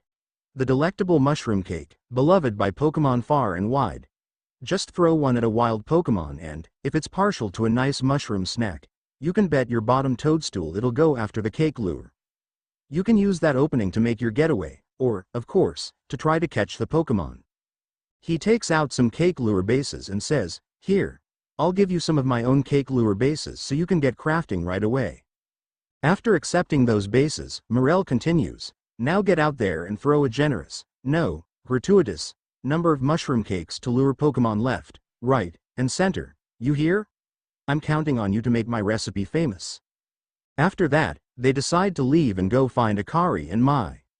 As they continue to move forward, they reach a bridge and a guard is blocking the path. There are many strong Pokemon that make their home on the other side of this bridge. I can't let you pass unless you're a first. If you are going to say we first star rank, then we are, Ash says. Oh, at your rank, you should be fine, go on. Then, the guard steps away and says, don't let your guard down, now. Retreat to safety if you find yourself in trouble. After passing the bridge, they find Akari and a black-haired girl waiting for them. Akari says, over here. As Ash and Serena walk towards them, Akari turns to the girl, Mai. This is Ash and Serena. Mai. A new face in the village? Mai asks. Not that it matters to me if you're new. If you're here, I assume you're prepared to be of help. Ash and Serena look at the girl, and she is wearing a blue outfit with some symbol on it, and she has a munchlax by her side. I am one of the wardens of the Diamond Clan. You may call me Mai. Warden? What is that? Serena asks. I suppose you might not even know what a warden is if you're new to Hisui. But such talk can wait. Right now, I'd rather we get straight to the point. Mai says. I have a problem that I need help solving. So the more important question is this. Do you feel confident that you can lead your Pokemon in battle? Of course we do. Serena says. That's good to hear. The security core of yours certainly wasn't up to the task. She turns to her Pokemon. This here is my partner. Munchlax. We were raised together like siblings. He battles at my side by choice, without needing any silly little balls as you use. Watch and learn. Ash, I want to battle her, is that fine for you? Serena asks. Not at all. Ash smiles back and Serena takes out the Pokeball and sends out Sylveon. Wait, you evolve your Eevee into a Sylveon? Akari asks. That means you must have bonded a lot with the Eevee. That's Serena for you. Sylveon is one of her strong Pokemon, and she won't lose the battle, Ash says. Sylveon, let's go with the agile-style Fairy Wind. Serena yells, and Sylveon manages to go swiftly and Munchlax takes a lot of damage. Now use your chance to use Swift. Once Munchlax is taking a lot of damage, Mai says, you're not bad, Munchlax, use Rollout. As Munchlax starts to roll around, Sylveon's moves are dodged and it takes a lot of damage. Sylveon, don't give up. Let's try Fairy Wind again. And the final time, it hits Munchlax, causing it to be knocked out in the end. Mai holds Munchlax in her arms and says, you really aren't one of the usual galaxy buffoons if you could defeat my partner. Well, my boyfriend is stronger than I, so I guess so, Serena says while smiling at Ash. Well fought, Munchlax. Mai says to her Pokemon, who groans back at Mai. I'll take care of the Pokemon that battled for us. After healing the Pokemon, Mai says, I'll let you have these. You people make all kinds of things with your crafting, don't you? These should prove to be useful materials. They get 5 Vivichokes, which are used for revives. You and your Pokemon fought well together. You practically acted as one with them. Rather like the legendary hero of old. The one we tell stories of to our children. I think both of you are indeed the ones for the job. So what is the problem? Ash asks. You see, I need someone to deal with an alpha Pokemon causing trouble upon Deertrack Heights. It is a large, fearsome foe. Like any alpha, but you'll come, won't you? Before Ash and Serena can say anything, their ARC phones are beeping as they take out from their pockets. Akari notices it and says, those things you have. They're showing you where you've got to go, isn't it? Yeah. Ash shows them the map of Obsidian Fieldlands, and Mai says, My, that is some curious sort of map. Is that one of those Galaxy Team inventions I keep hearing about? It certainly does seem to show the way to Deer Track Heights, up ahead of us. I'll leave this in your hands. You'll degrade out there, I know it, Akari says. It seems you're quite the asset to the Survey Corps, new ones. My ads. Though, before we continue, I must ask, do you already know about Almighty Sinnoh? Almighty Sinnoh. I think I am confused about what you're talking about, Ash says as he thinks, Stang, the term Sinnoh was already in this timeline? Almighty Sinnoh steers all time. It's said to have created the very universe using its power over time's flow, and this land of Hisui was born in the process. It's by the grace of Almighty Sinnoh that Pokemon can live and thrive here. We of the Diamond Clan are descendants of a people who crossed the sea and settled here in the Hisui region to venerate Almighty Sinnoh. So the Diamond Clan worships Dialga. Then there might be another clan that worships Palkia. Serena whispers to Ash, who whispers back, that might be possible. However, it stole away from the world long ago, hiding from our sight. Almighty Sinnoh has only rarely been seen by any human if the old tales are to be trusted. But there are still Pokemon here today in Hisui with a connection to Almighty Sinnoh. And it is the duty of wardens like myself to attend to their needs. The Pokemon that graces Deer Track Heights is one of those honored few. It is directly descended from a Pokemon that was blessed with Almighty Sinnoh's protection. Follow me, and you may understand. As they follow they also notice some Pokemon nearby as they want to capture them, but they know they have to help first as they continue to move forward. Ash asks, Akari, what is an alpha Pokemon? Akari says, alpha Pokemon are scarier compared to other Pokemon, they're big, and their eyes are glowing red, not to mention they're very hard to catch. To be honest, no one in the survey team has captured an alpha Pokemon before. That sure sounds terrifying. Serena gasps. Once they arrive at the heights, Mai says, oh, so even your professor decided to join us? Ash, Serena, and Akari turn around to see that Laventon manages to catch up to them. Professor, what are you doing here? Phew. Thank goodness. I got here in time. Laventon sighs.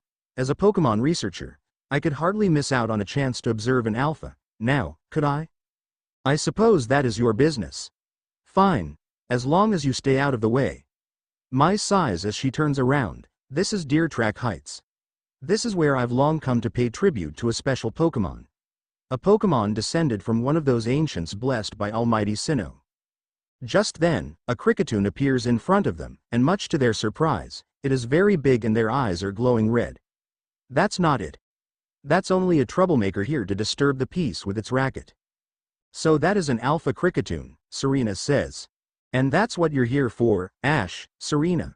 To drive that interloper from this place, Mai says. Upon my word.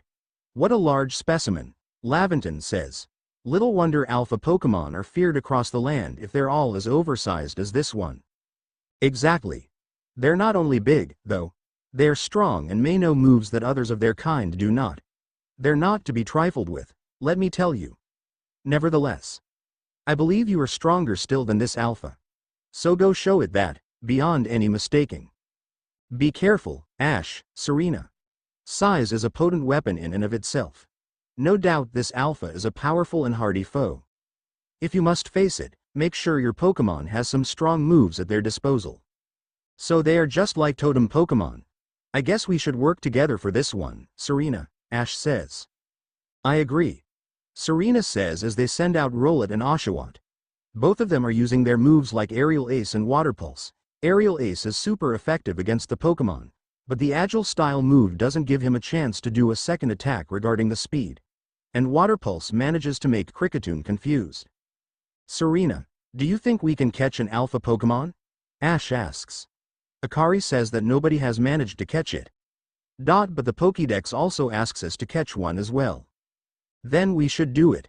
Serena throws a Pokeball at the alpha Pokemon, and then it is successfully captured. You did it. You captured the alpha Pokemon. Akari gasps at her two partners. You two really are impressive ones, aren't you? Seeing someone best in alpha like that. It truly reminds me of the legendary hero of old. Mai says as she steps forward. We best make sure your Pokemon are taken care of after facing off against such a foe. She offers to heal their Pokemon, and they do. But then, they hear a loud cry as they look on the cliff. Laventon asks, what in the world? Ash and Serena can't believe their eyes. They see a white deer-like Pokemon that is very similar to Stantler, but different, staring at them. It's the Great Werdeer, Mai says. Werdeer? Ash asks, and the Pokemon just jumps down and lands in front of them. I can't believe it. There is even a Pokemon that I've not seen before. Werdeer looks at Ash and Serena, not with malice, but with kindness. Ash and Serena don't make a sound, and then Werdeer just leaves. I'd say the Great Werdeer has taken a liking to you. That is fortunate, Mai says. He is an esteemed Pokemon that can dash across the expanses of Hisui while bearing a human on his back. A human he deems worthy, at least. He is a blessing to us all. Remarkable. Truly outstanding stuff. A Pokemon letting someone ride on it.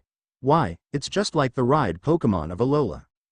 Now that you think about it, it really does sound like that, Ash says, but then he realizes that riding Pokemon in Alola also dates back a lot of time as well. Just then, an Abra comes and gives Akari a letter. After Akari reads it, she says, it's from Captain Silene. She said that once Ash and Serena carried out this request, we'd be able to set up a base camp here. About that, I know this was a joint decision by Adaman and the commander, but still, is truly fine for us to set up more base camps like this? Laventon asks. The Hisui region is a land created by Almighty Sinnoh for the sake of its Pokemon. As long as your goal is to coexist and thrive together with the Pokemon, then I imagine you should also be allowed to use this land. Mai says. The Great Werdeer has taken a liking to Ash and Serena as well. This is a good sign. She turns to Ash and Serena. You have my thanks for what you did today. Our clan leader will hear of how you aided us. I'll come to show my appreciation with a proper reward as soon as I can. Thanks. Ash says as Mai leaves. If we want to coexist and thrive with Pokemon, we'll need to stop fearing them and start getting to know them better. That starts with completing the Pokédex, Akari says. Anyway, we should be able to have that base camp set up once the construction corps arrives. Ash and Serena nod as they decide to do some Pokédex work while waiting for the construction corps to set up a camp. While waiting for the Heights camp to be constructed, Ash decides to fill out the Pokédex while Serena goes back to Galaxy Hall to do some requests. Serena is now looking at the board as Serena says, it seems several people have spotted a Drifloon playing with one of the village children. Mickey from the security corps can tell us more. So I have to find this Mickey person. She walks towards the gate and finds Mickey there. She says, so, you've accepted my request to look into that Drifloon? I can't tell you what a big help that is. So what is the deal? Serena asks. Let me fill you in. We'd heard reports that a Drifloon was playing with one of the village children over on Prelude Beach in the evenings. This seemed like odd behavior for a Pokemon, so all of us in the security corps worried its true intentions were to harm the child in some way. Thankfully all the village children were safe and accounted for when we went to check on them, but there was one curious thing. None of them seemed to know anything about a Drifloon. But, well, so many people from the village have reported seeing the Pokemon. We can't simply pretend there isn't an issue here. Since this calls for some investigation, I thought the Survey Corps would be our best bet. Okay, so we need to find out the truth behind the Drifloon and the child it's been playing with. Serena says. But Drifloon is a ghost-type Pokemon, right? I heard that it is one of the ghost-type Pokemon that appears in the daytime. And according to the Arcphone, they're at the beach.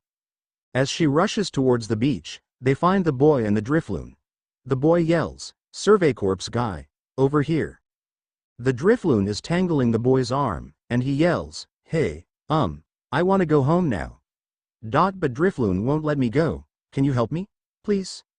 Serena nods as he has Shinx uses Thunder Shock to cause his Drifloon to let go of the boy's hand, and then it flies away. Yai, now I can finally go home.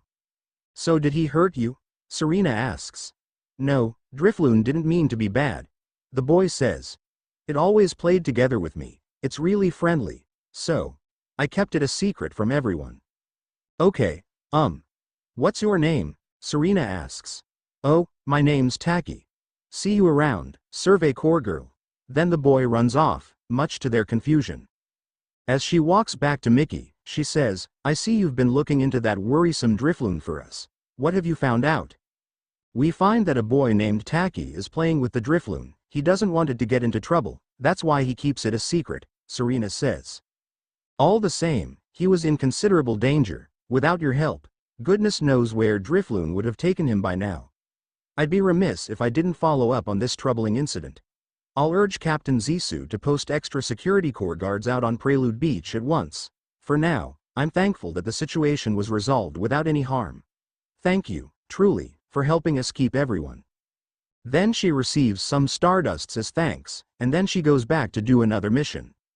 As for Ash, he is still in Obsidian Fieldlands as he is training Wurmple. After evolving one to Silcoon and into Beautifly, they find that it is getting dark. For some reason, the daytime and nighttime come so fast. I mean, it is now nighttime already. Ash looks into the sky and then he evolves his other Wurmple into a Cascoon, and then Dustox. Ash sighs, now we have 4 more entries completed. Silcoon's research tasks. Number caught. 1, 2, 4, 10, 15 number caught during daylight hours. 1, 2, 5, 10, 20 number defeated. 1, 3, 6, 12, 25 number of you've defeated with flying type moves. 1, 2, 4, 6, 10 times you have seen it use Poison Sting. 1, 3, 6, 12, 25 number you've evolved. 1, 2, 3. Beautifly's research tasks. Number caught. 1, 2, 4, 10, 15 number caught during daylight hours. 1, 2, 5, 10, 20 number defeated. 1, 3, 6, 12, 25 number of you've defeated with rock type moves. 1, 2, 4, 6, 10 times you have seen it use Stun Spore. 1, 3, 6, 12, 25 times you've seen it use an Agile style move. 1, 3, 6, 12, 25 number of different forms you've obtained. 2. Cascoon's research tasks. Number caught. 1, 2, 4, 10, 15 number caught at night. 1, 2, 5, 10, 20 number defeated. 1, 3, 6, 12, 25 number of you've defeated with fire type moves. 1, 2, 4, 6, 10 times you have seen it use Poison Sting. 1, 3, 6, 12, 25 number you've evolved. 1, 2, 3, investigated how Silcoon and Cascoon differ. 1. Dustox's research tasks. Number caught. 1, 2, 4, 10, 15 number caught at night. 1, 2, 5, 10, 20 number defeated. 1, 3, 6, 12, 25 number of you've defeated with psychic type moves. 1, 2, 4, 6, 10 times you have seen it use Poison Powder. 1, 3, 6, 12, 25 times you've seen it use a strong style move. 1, 3, 6, 12, 25 number of different forms you've obtained. 2. Hisui Dex entry number 19 Silcoon. The Cocoon Pokemon. Bug type. Evolved from Wurmple at LV. 7. Wraps itself in thin strings of silk while it stores energy for evolution. It can't extend its limbs and its movement is slow, but its eyes keep a sharp lookout. Silcoon is always on guard. Hisui Dex entry number 20 Beautifly. The Butterfly Pokemon. Bug and Flying type. Evolved from Silcoon at LV. 10. A colorful and incredibly beautiful but also greedy Pokemon. In an effort to keep its favorite food all to itself, it will chase away Combee as they try to gather nectar. Hisui Dex entry number 21 Cascoon. The Cocoon Pokemon. Bug type. Evolved from Wurmple at LV. 7. The silk coating its body is thin but sufficiently strong. Cascoon's silk has a luster and texture superior to that of Silcoon's, and clothes made using Cascoon's silk are regarded as top-notch.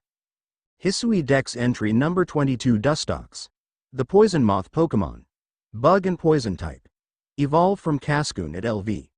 10. Tends to be drawn to bonfires on dark nights. Difficult to chase away from settlements because of the way it scatters highly toxic scales. I guess it is very late at night, but maybe there are some nighttime Pokemon I can capture. Ash says, maybe I will have to stay up all night for now. Serena is continuing with the quest even though it is nighttime, and she looks into the board for the 8th quest. It seems a band of bothersome Bidoof keeps sneaking into the village and causing trouble. Talk to Tsumugi from the security corps and see if you can help set things in order. Serena sighs. Well, that's interesting. It is a good thing I have a Bidoof with me. As she finds Tsumugi, who is standing at the gate as well, she says, I hear you caught several different species of Pokemon. That's no mean feat. I have a job that's perfect for a high achiever like you. See, I need help researching. Just then, they hear the sound as Tsumugi yells, it's those pesky Bidoof again. The three Bidoof just run into the village from the door, and she groans. I look away for 1 second, and the little scoundrels waltz right into the village. Oh, this is awful.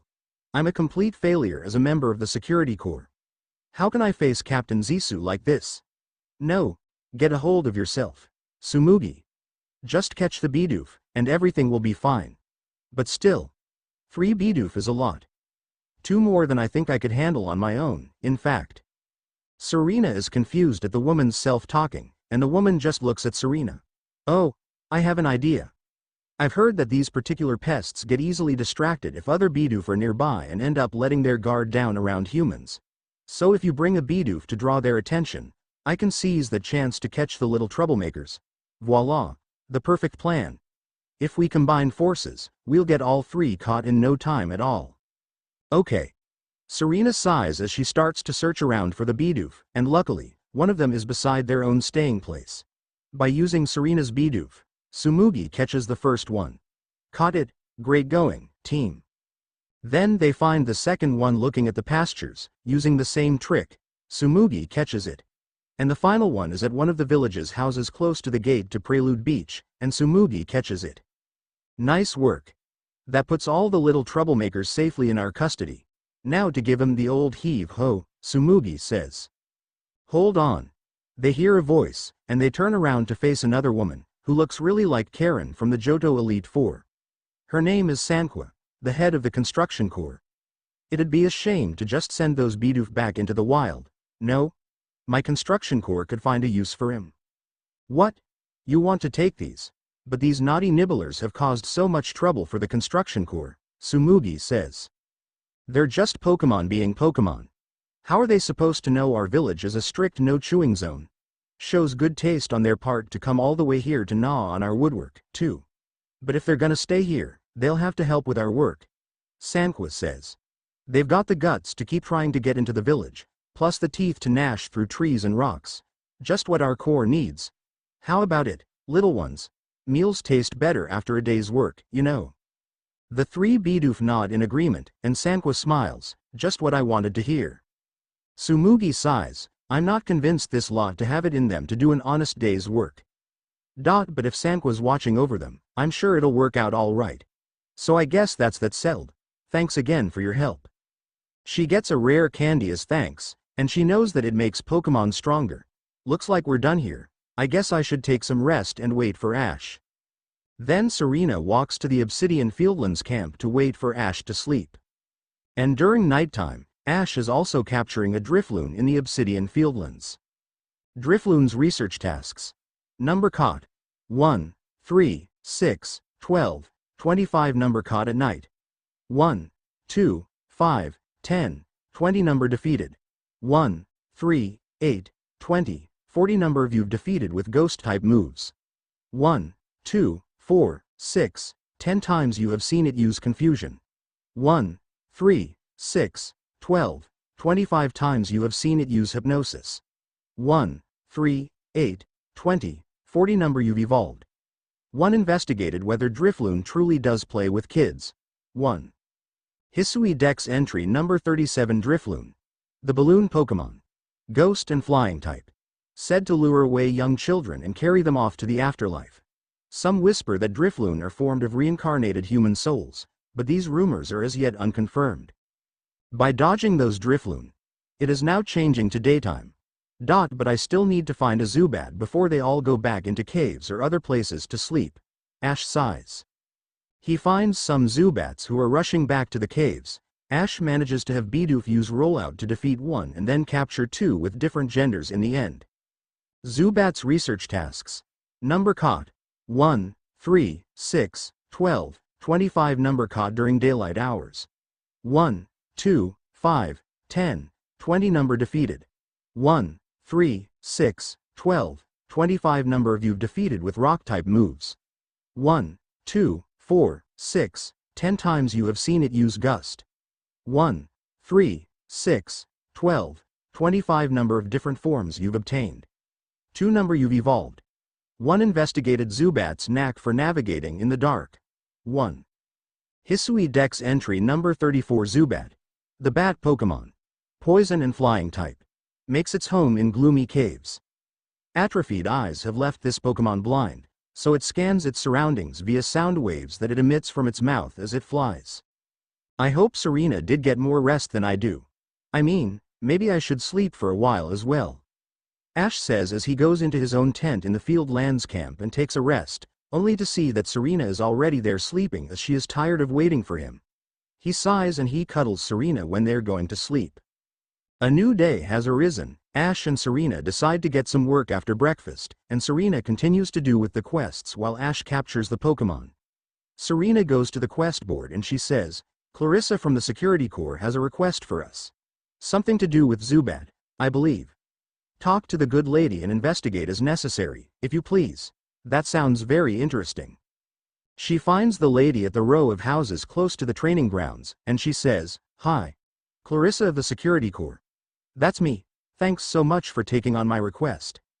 I need you to catch a Zubat and show it to me so I can take a look at its eyes. Zubat's eyes? Serena asks as she wonders if Zubat really has eyes. Odd request, I know, but I've good reason for it. Zubat never seems to have trouble flying around in pitch darkness. That means their night vision must be top-notch. If I could learn how to see in the dark like them, night shifts on guard duty would be a breeze. So I'm counting on your help. Catch a Zubat and come show it to me, would you? Sure. Serena says. I mean, my boyfriend already caught one this morning. As she sends out the Pokemon, she takes a good look at it. I'll just take a look at those peepers, if you please, Zubat. Clarissa says, but she can't find any eyes on the Pokemon. Huh. Where are the eyes on this little guy? Don't tell me. It doesn't even have eyes. But then that means Zubat flies around while being completely blind. Clarissa gasps. Zubat have some other kind of secret sense if it doesn't even need eyes. Serena says. It uses ears and sound waves. That's amazing and all, but it hardly helps me. Clarissa sighs. What am I going to do about my nighttime shifts on guard duty? Maybe you can catch a Zubat to help you out? Serena asks. I mean, you are from the Security Corps, right? That's a good idea. No need for me to go it alone, after all. A little help would be great. That's that, then. I'll get out there and find a Zubat that can help me as my partner. Thanks for the great advice. Then she gives them 2 Ox Power, an item that sharply boosts the offensive stats of a Pokemon during a battle. Serena puts it away as she knows it might be useful for her Pokemon. As for Ash, he walks to Deer Track Path to capture some Kricketot, since they already have a Kricketune, but he will need to catch one and evolve it. But for the first Kricketot, it notices Ash and runs away, much to his frustration. I need to catch it without being spotted. But that is very hard, Ash says, but it is a good thing I have some berries. Ash throws an Oran berry at the Kricketot and then throws a Pokeball at it. Eventually, the Pokemon is captured. He also evolves the female one into a Kricketune since they already have a male Alpha Kricketune. But Ash also frowns as he also needs to catch one Kricketune without being spotted as well. Maybe I should capture one and release it immediately. I mean, that way the data can be recorded and I won't try to confine the other Pokemon in the pastures or the Ether Foundation. Ash says as he tries to do it with the Kricketune. Kricketot's research tasks. Number caught. 1, 3, 6, 12, 25 number you've caught without being spotted. 1, 2, 6, 12, 25 number defeated. 1, 2, 4, 10, 15 times you've given it food. 1, 2, 4, 6, 8 number of different forms you've obtained. 2 number you've evolved. 1. Kricketune's research tasks. Number caught.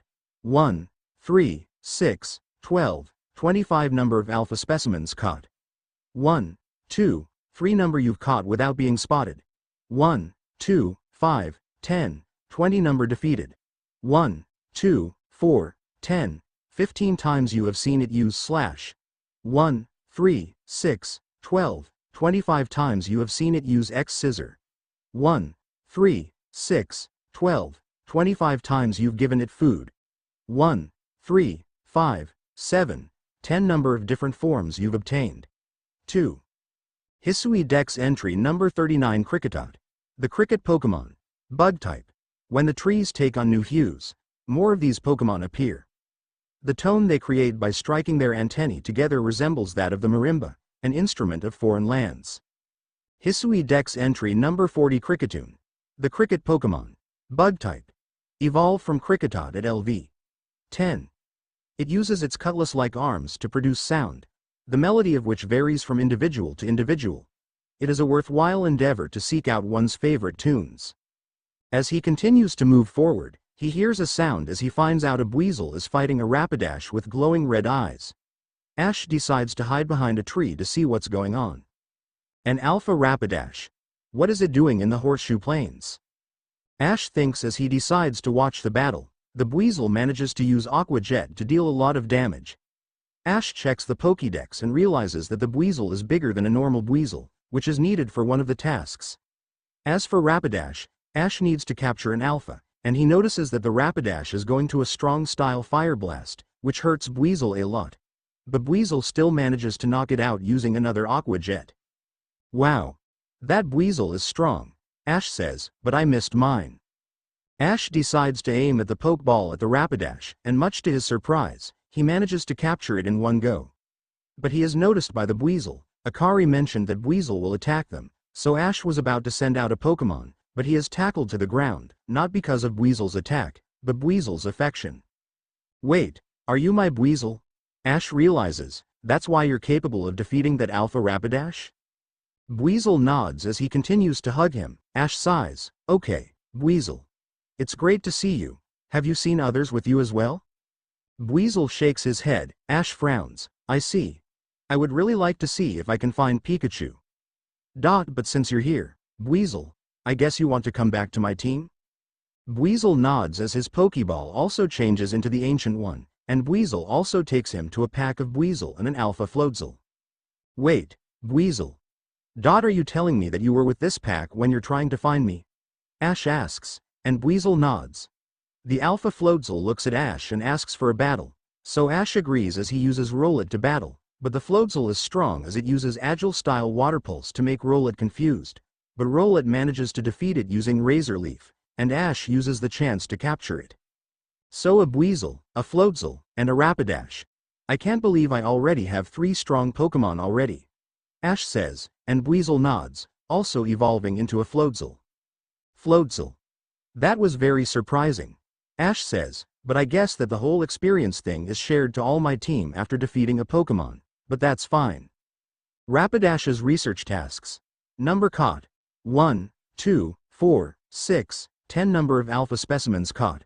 1, 2, 3 number defeated. 1, 2, 4, 6, 10 number of you've defeated with water-type moves. 1, 2, 3 times you have seen it use Fire Blast. 1, 3, 8, 20, 40 times you've seen it use a strong style move. 1, 3, 8, 20, 40. Buizel's research tasks. Number caught. 1, 3, 6, 12, 25 number of large specimens caught. 1, 2, 3, 5, 7 number defeated. 1, 3, 6, 12, 25 number you've defeated with electric type moves. 1, 2, 4, 6, 10 times you have seen it use Aqua Jet. 1, 2, 4, 10, 15 number of different forms you've obtained. 2. Floatzel's research tasks. Number caught. 1, 2, 4, 10, 15 number of alpha specimens caught. 1, 2, 3 number defeated. 1, 3, 6, 12, 25 number you've defeated with grass-type moves. 1, 2, 5, 10, 20 times you have seen it use Water Pulse. 1, 3, 8, 20, 40 times you've seen it use an Agile-style move. 1, 3, 6, 12, 25 number of different forms you've obtained.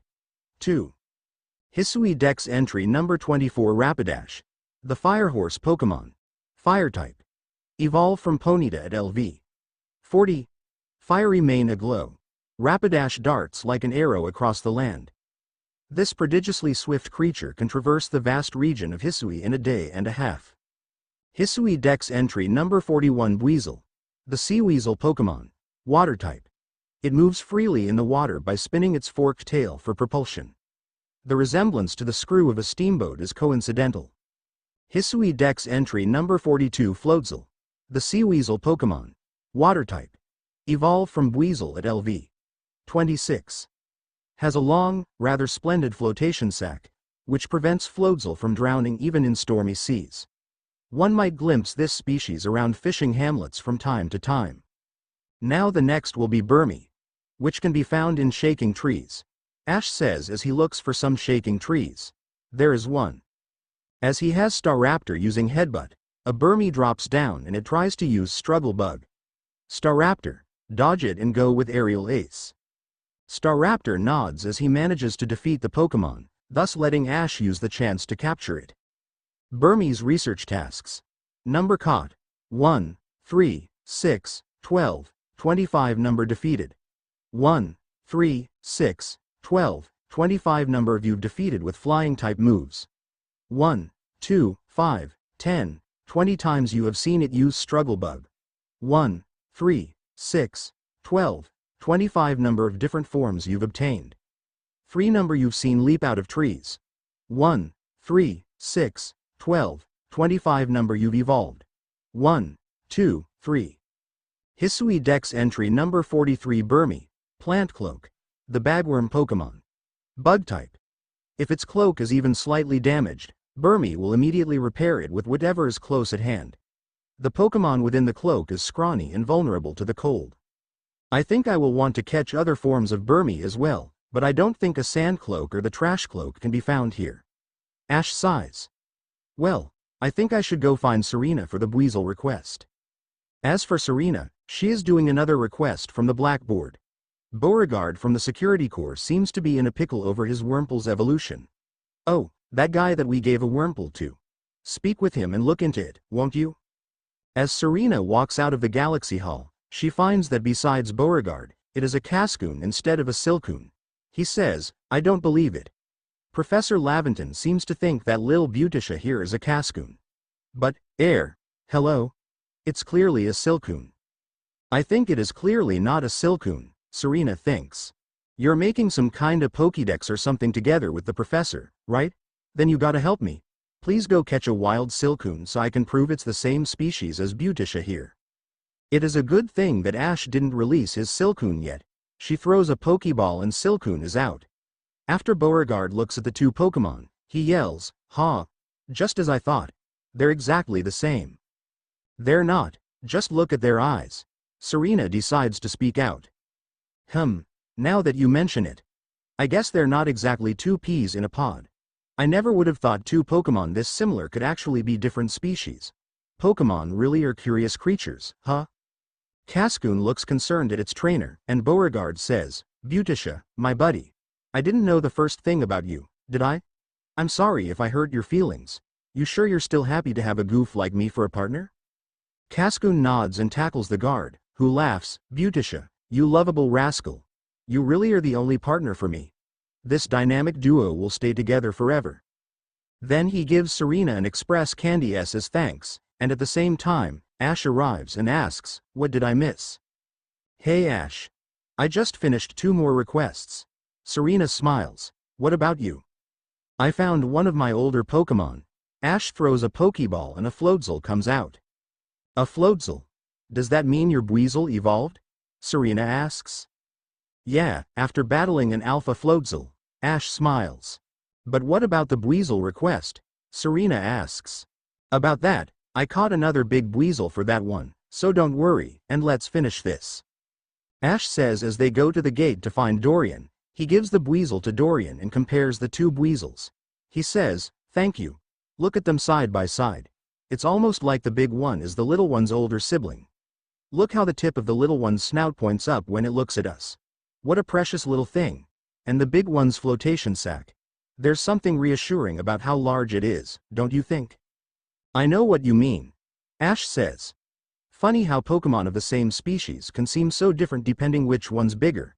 Keeping an eye on Pokemon's sizes when you're catching them might spice up your excursions. Thank you for the favor. I know you Survey Corps folks' work is no joke, so keep at it. I'll be rooting for you. And then they get an Oran Berry and an Express Candy as thanks, and then they decide to go back to Obsidian Fieldlands to catch more Pokemon. Back at the Obsidian Fieldlands, they find a woman named Yo as she says, That marvelous rich tone. How is it produced? I must know. Then she notices Ash and Serena as she exclaims, Oh, Air. Hello, didn't see you there. Wait, you're from the Survey Corps. Wonderful, just the person I need. What do you need from us? Ash asks. I want to learn more about Kricketot. You must be curious about them as well, right? I mean, how do they make those sounds of theirs? It's a musical mystery like no other. I'd be in your debt if you could complete Cricketot's page in your Pokédex and show it to me so we can uncover the truth. Sure, I already finished it. Ash shows the woman the page of the Kricketot. Oh, so Kricketot produce that curious sound of theirs by hitting their antennae together. I wonder if anyone from the Supply Corps could put together an instrument with a similar shape to those antennae. Well, for now, thanks for going out of your way to solving this tonal enigma. Then they get 3 Vivichokes as thanks. They need this item so that they can make revives. Serena says, now let's see we can try to catch some Pokemon as well. They find a rock shaking in the middle of the road, and Ash decides to have Floatzel investigate it. Inside the rock is no other than a Geodude. Serena says, Geodude comes from the rocks. That's amazing. And there are also some Geodude over there at Deer Track Heights. Ash says as he points at the Pokemon. We need to catch a heavy one, defeat one with a water move, and defeat one with a grass move. We also need to have it try out Rollout. And Serena decides to command Rollit to do it, while Ash has Floatzel to do the other honors. And in the end, they manage to catch a heavy one in their team. Geodude's research tasks. Number caught.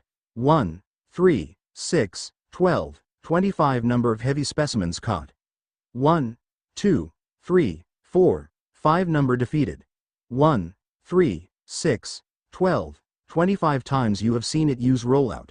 1, 3, 6, 12, 25 number of you've defeated with Water-type moves. 1, 2, 5, 10, 20 number of you've defeated with Grass-type moves. 1, 2, 5, 10, 20 number you've seen leap out of ore deposits. 1, 3, 6, 12, 25 number you've evolved.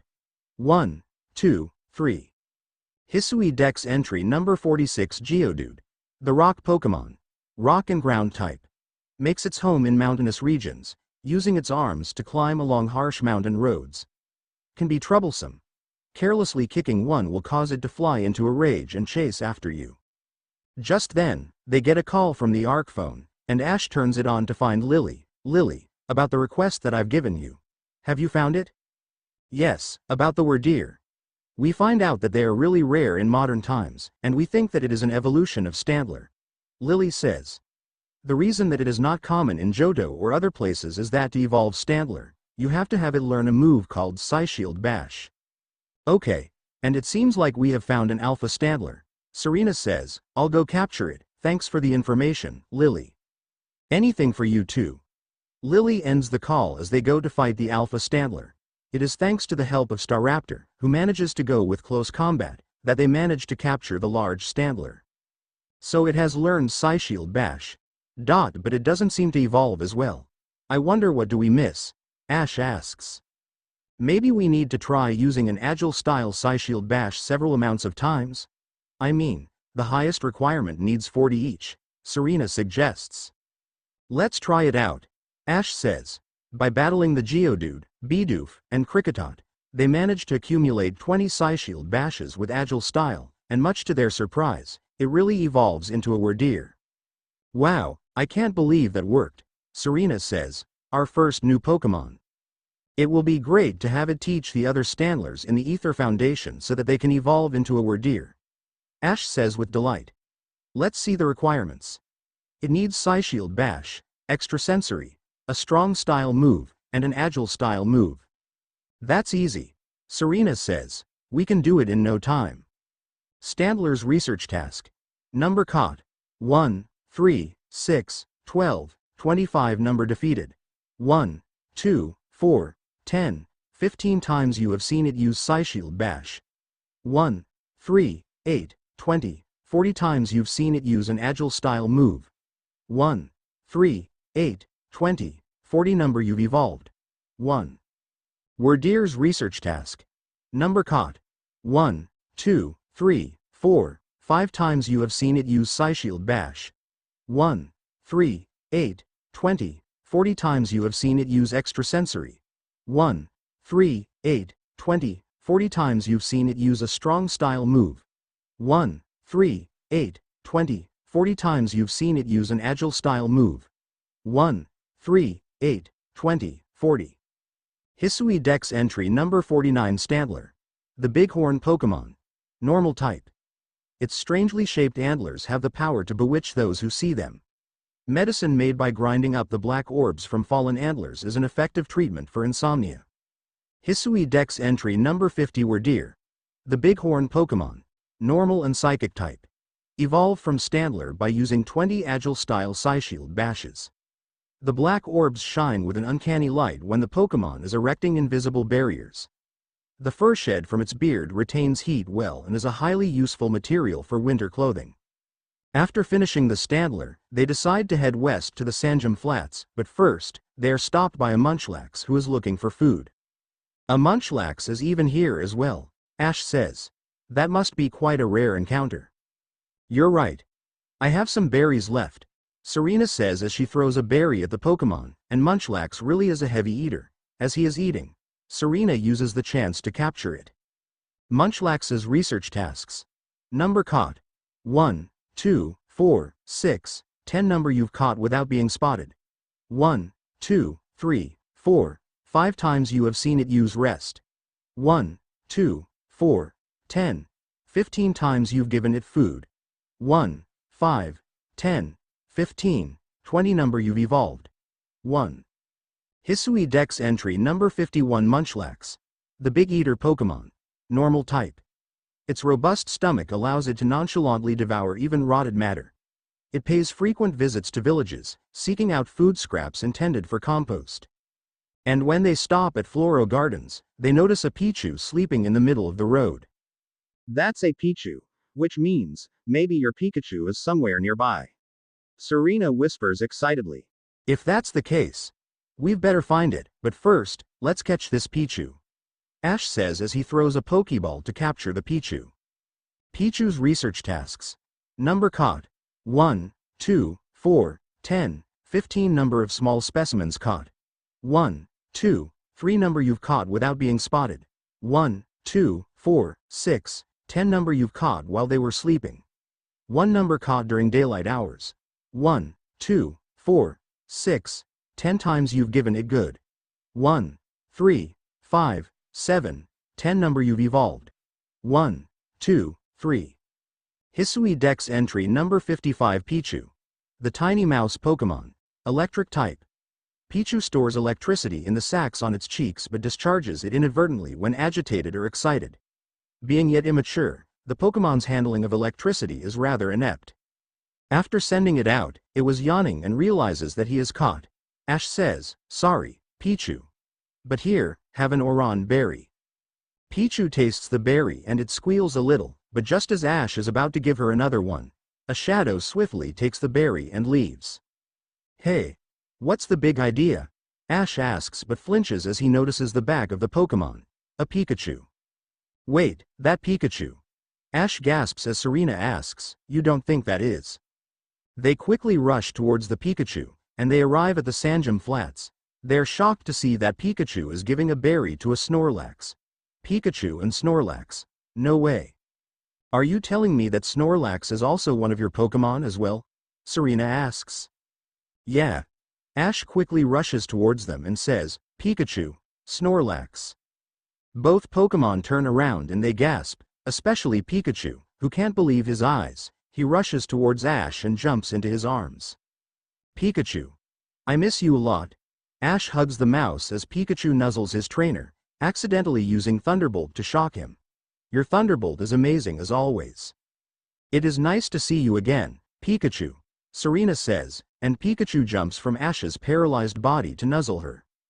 Snorlax also stands up and hugs Ash tight. Ash is out of breathing and he says, "Okay, Snorlax. I know you miss me, but I don't want to die for the second time, please." Snorlax sighs as he goes back to sleep, and Pikachu just sighs at the Pokémon. Ash asks, "So Pikachu, you were with Snorlax this whole time?" Pikachu is now trying to say something, but Ash and Serena can't understand what he means, and Pikachu needs to mimic a certain Pokémon. "You mean Infernape? But I didn't see him with you guys. So you guys split to find me?" Pikachu nods but frowns as he doesn't know which way Infernape goes. Serena says, "At least we know that your Infernape is also in this area as well. Maybe we'll find him soon?" "I think so," Ash says. "But since you two are here, that means you're back to the team." Snorlax and Pikachu's Pokeballs are also changed, and Pikachu decides to stay on Ash's shoulder while Snorlax is returned to the Pokeball. Ash also has Pikachu meet Pichu, and Pikachu also apologizes for stealing her berry. Snorlax's research tasks. Number caught. 1, 2, 4, 6, 10 number of alpha specimens caught. 1, 2, 3 number you've caught while they were sleeping. 1 number defeated. 1, 2, 4, 6, 10 number of you've defeated with fighting type moves. 1, 2, 3 times you have seen it use double edge. 1, 3, 6, 12, 25 times you've given it food. 1, 10, 20, 30, 50. Pikachu's research tasks. Number caught.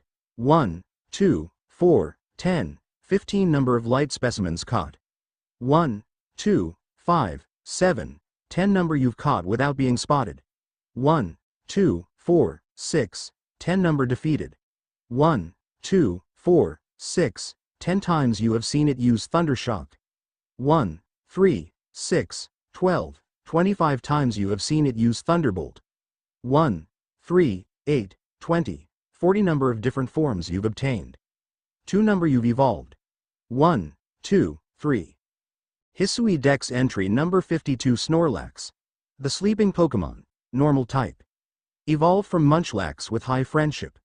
This glutton appears in villages without warning and devours the entirety of their rice granaries.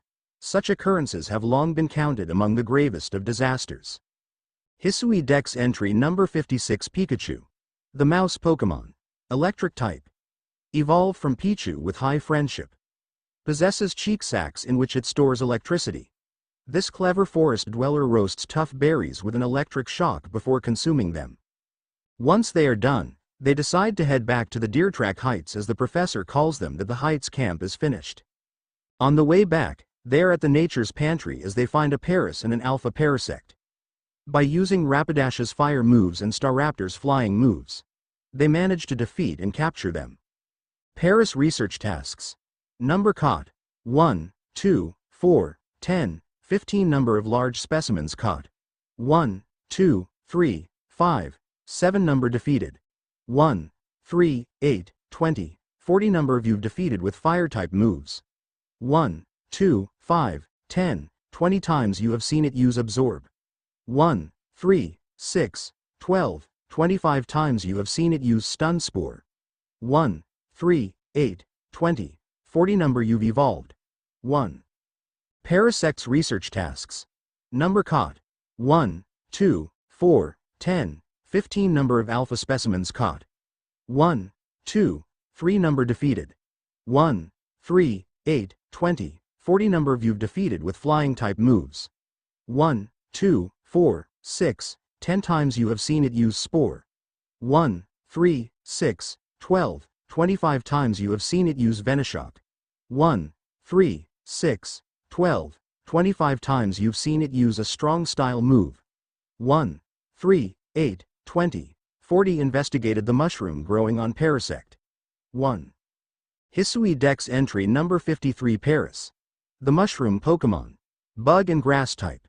Sometimes seen at the foot of trees in humid forests. The mushrooms on its back, called Tochukaso, are not present on infant specimens and instead emerge as Paras matures. Hisui Dex entry number 54 Parasect. The mushroom Pokemon. Bug and grass type. Evolved from Paris at LV. 24. Mushroom-lacking specimens of this Pokémon lie unmoving in the forest, lending credence to the hypothesis that the large mushroom is in control of Parasect's actions. There you are. Just then, Akari finds them on the road as she greets them, but Pikachu's sacs are sparking with electricity as he recognizes the face as the same as Dawn.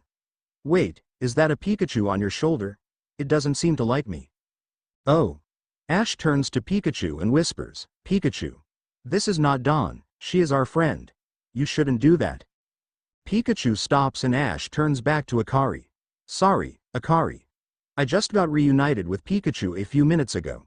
He was foreign to this Hisui region and he is trying to survive as well. Akari buys into the lie and says, I see.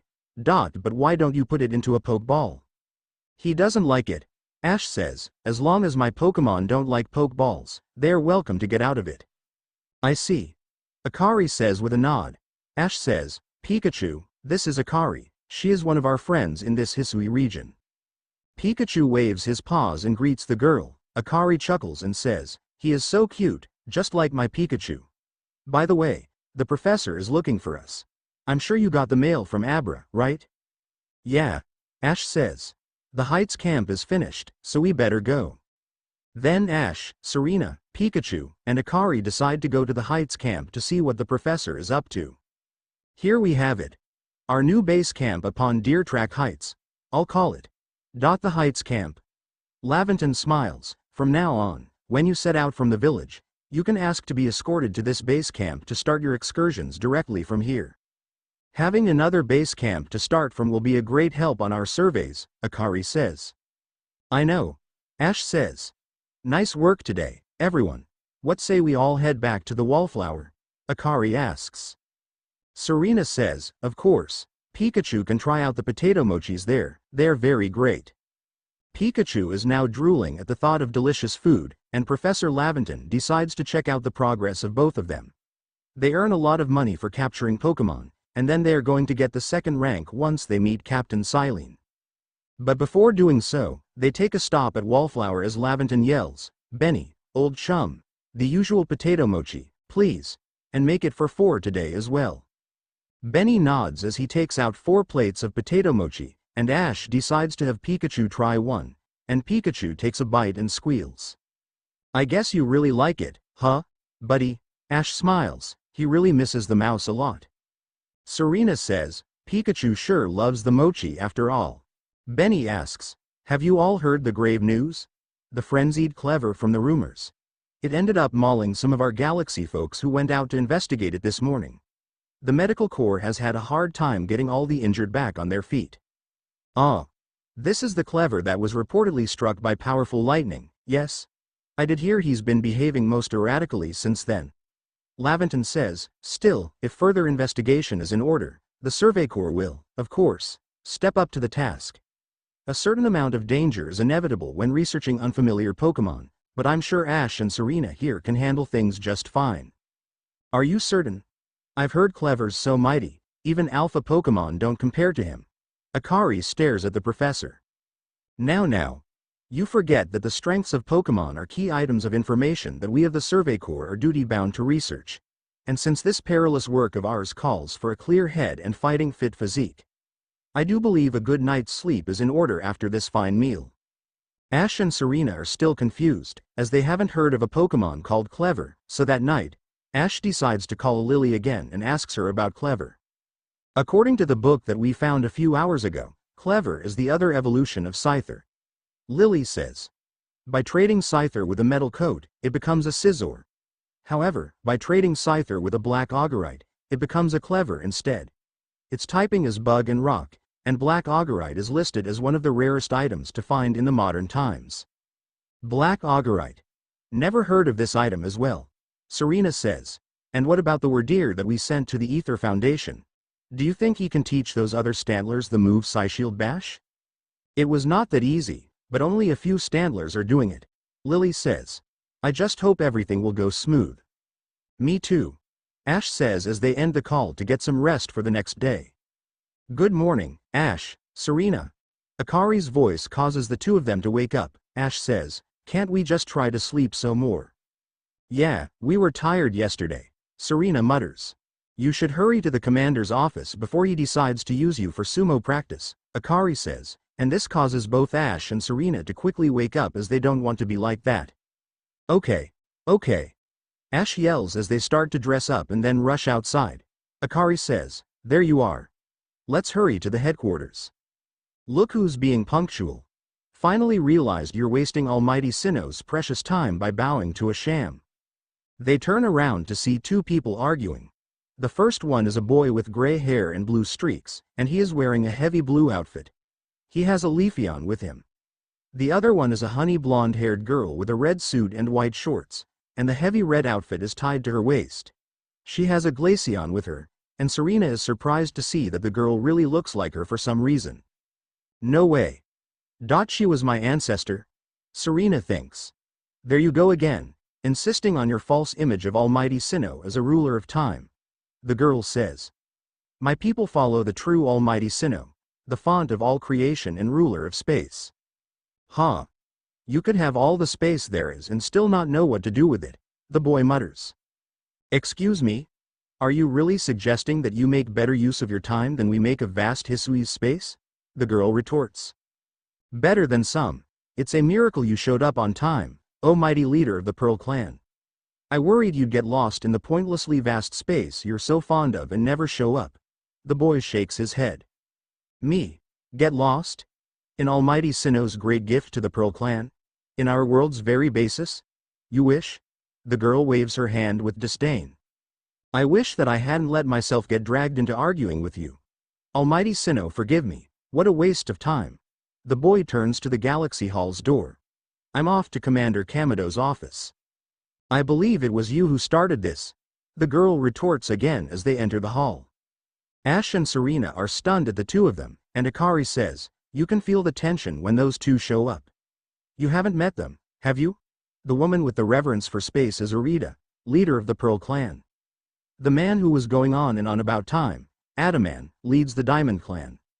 So there is also a Pearl Clan, Ash says, but what is going on with those two? The Diamond Clan and the Pearl Clan grudgingly coexist at the moment. Apparently, things used to be less peaceful. But the boss, the commander, is waiting. We should save this conversation for after you report to him. As Akari leaves, Ash looks at Serena and she is still in a shocked face. Hello? Earth to Serena? Huh? Ash? Serena asks. Is there something the matter? Why are you spacing out like that? Ash asks. We just saw the two leaders of the Diamond and Pearl Clan. But don't you see that the leader of Pearl Clan, Arita, right? She looks just like me, Serena says. So I was thinking. If she might be your ancestor. That might be the case. Ash sighs.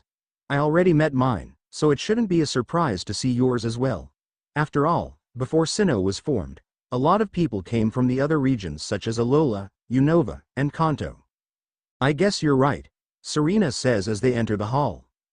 As they enter Kamado's office, they hear that Adaman and Arita are talking to Kamado. What do you intend to do about that clever, Commander Kamado? Adaman asks.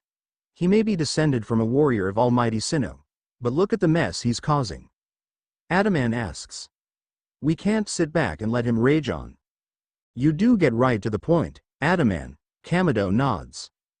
Time wasted is lost. Adaman nods. Well, tell me, what would you have us do? Clever is a precious lord of the Pearl Clan, is he not? Kamado asks.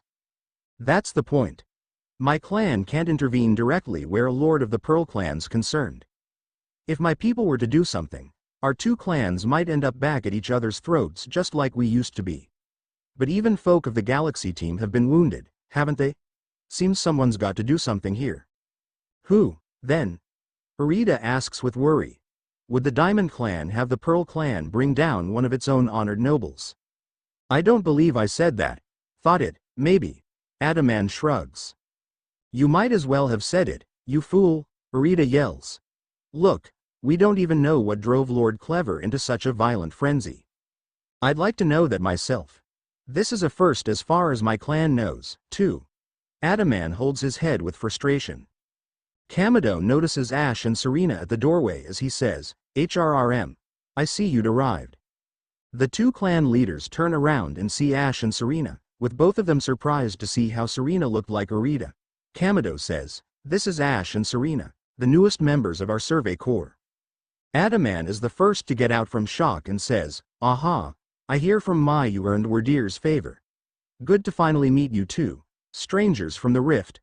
I'm Adaman, leader of the Diamond Clan. If you want to be formal, but that's a mouthful. Just call me Adam." Arita also recovers from the shock and says, "If you came from beyond the space-time rift, could you be from the space where Almighty Sinnoh is said to reside? I'm Arita, leader of the Pearl Clan. Caution and foresight are my watchwords. This is why I have trouble believing such a tale. Could you really have passed through that rift?" "We did come past from the rift," Serena says, and Adaman looks at the girl. Not only does she has the same look but also has the same voice. Kamado cuts them off and he says, "I have a proposition. Why not send this one to study clever before deciding what must be done?" "You'd send these strangers, who supposedly fell from the rift, to study clever? These newcomers with no experience?" Arita asks. "Says the leader with almost no experience," Adaman mutters. "Being a good leader isn't a matter of time, it's a matter of embracing Hisui's vastness without fear," Arita says. "Well, then, there you have it. If how new you are doesn't matter, then let's give these kids their chance." Adaman retorts back. "I'm sold, Commander. Let's try this your way." He turns to Ash and Serena. "This should be fun. I'll get to see how good you galaxy folk really are, with all your weird ways putting Pokemon in those strange balls and what have you. The whole practice bothers me," Arita says. "Almighty Sinnoh made Hisui vast so Pokemon could live freely throughout. We're meant to stand alongside Pokemon, not count ourselves above them. We do not use Pokeballs from a desire to control our Pokemon, only so that we can live together. Allow us to show you what we can do." Kamado turns to Ash and Serena. "This is your mission now. Ash and Serena. I order you to study clever and help us find the truth of this situation." "We accept," Serena says, and Ash nods. "Remember that you are strangers who appeared one day out of the very sky above us. People are naturally suspicious of your presence here. If you wish to be fully accepted and trusted, you must work hard. Work yourself to the very bone." "We will," Ash and Serena exclaim. "Well, that's settled, and there's no time like the present," Adaman says. "The Lord of the Woods, Clever, is descended from a Pokemon that was blessed with Almighty Sinnoh's own power. No other Pokemon you've yet encountered can compare to his strength. Be warned," Arita says, and both of them leave the office. The Galaxy Expedition team has come to the Hisui region as a group of outsiders. Some might even call us interlopers. We mustn't do anything to threaten our relations with the Diamond and Pearl clans. Understood? Kamado asks. Ash and Serena nod when Silene enters the room. "Join me downstairs, Ash, Serena. We'll cover the details of this new mission." Then Ash and Serena follow Silene as they leave the office. After getting into the office, Silene says, "First of all, have you made progress on your research tasks? If you have progress to report, I will judge its worthiness. Show me your Pokédex." Ash and Serena show the Pokédex to Silene, and after seeing it, she nods. You have made progress. It seems you have earned yourself a star. With this, you have officially attained the rank of second star in the Galaxy Expedition team." Ash and Serena put the second star badge on their uniforms, and Silene says, "Have these as well. They are further recipes you'll need for crafting." They get a recipe for the feather balls, which is something that they are confused about. Ash says, "I don't think I have heard of feather balls. And this one is for super potions," Serena says as she takes the second recipe. "Continue to dedicate yourself to completing the Pokédex if you hope to rise higher in the ranks," Silene says as they nod. "Ah, good. You're already here." Laventon walks into the office and says. "Professor Laventon. The briefing, if you please," Silene says. "Yes, let's get right to it. So, Ash and Serena. I understand you've been requested to find out the cause of Clever's frenzied state. But as you're aware by now, Clever is a mighty thing. Nigh invincible, even. The security corps tried throwing Pokeballs at Clever when they were attacked, but I'm afraid they didn't even come close to catching him. It seems he's a far trickier opponent than even those aggressive species of Pokemon that cannot be caught outside of the battle once they're riled. I'd like to be perfectly clear on this point. Silene says. The mission will put you in extreme danger. Do you believe you can handle it? Of course, we can. Ash and Serena exclaim. Very well. Then let's go over the particulars. The Diamond and Pearl clans revere their nobles because they believe these Pokemon serve their almighty Sinnoh. They leave offerings to express their gratitude to these Pokemon in locations they call the nobles' seats. So perhaps a good starting point for our research could be to find out what sorts of offerings they normally leave for this clever. Professor Laventon suggests, and it causes everyone to think, but they are stopped as they hear Mai's voice. Ash and Serena. We need to speak with you. As they turn around, they see that Adaman and Mai enter the office. Adaman says, listen. That rift in space-time seems like it connects this world to a whole other world. That world might be where Almighty Sinnoh itself resides. The true Almighty Sinnoh, that is. The one that rules over time. Dialga. Ash thinks, I don't think so. But he was right about the other world, the future world where Serena and I came from. Adaman says, so if you fell through the space-time rift, that might mean. You traveled through time by Almighty Sinnoh's own power. Think of it. You must have been just swimming in its divine might. Well, you are right about traveling back in time from the rift. Serena says, recovering from the shock very fast. I mean, we came here from what? 2,000 years later from now. I've got a favor to ask both of you, oh amazing time travelers. Adaman says, don't just study clever. Quell his frenzy. Well, you certainly caught us at a good time, young Adaman Yvonne. We were just discussing our next steps with regard to this whole clever situation.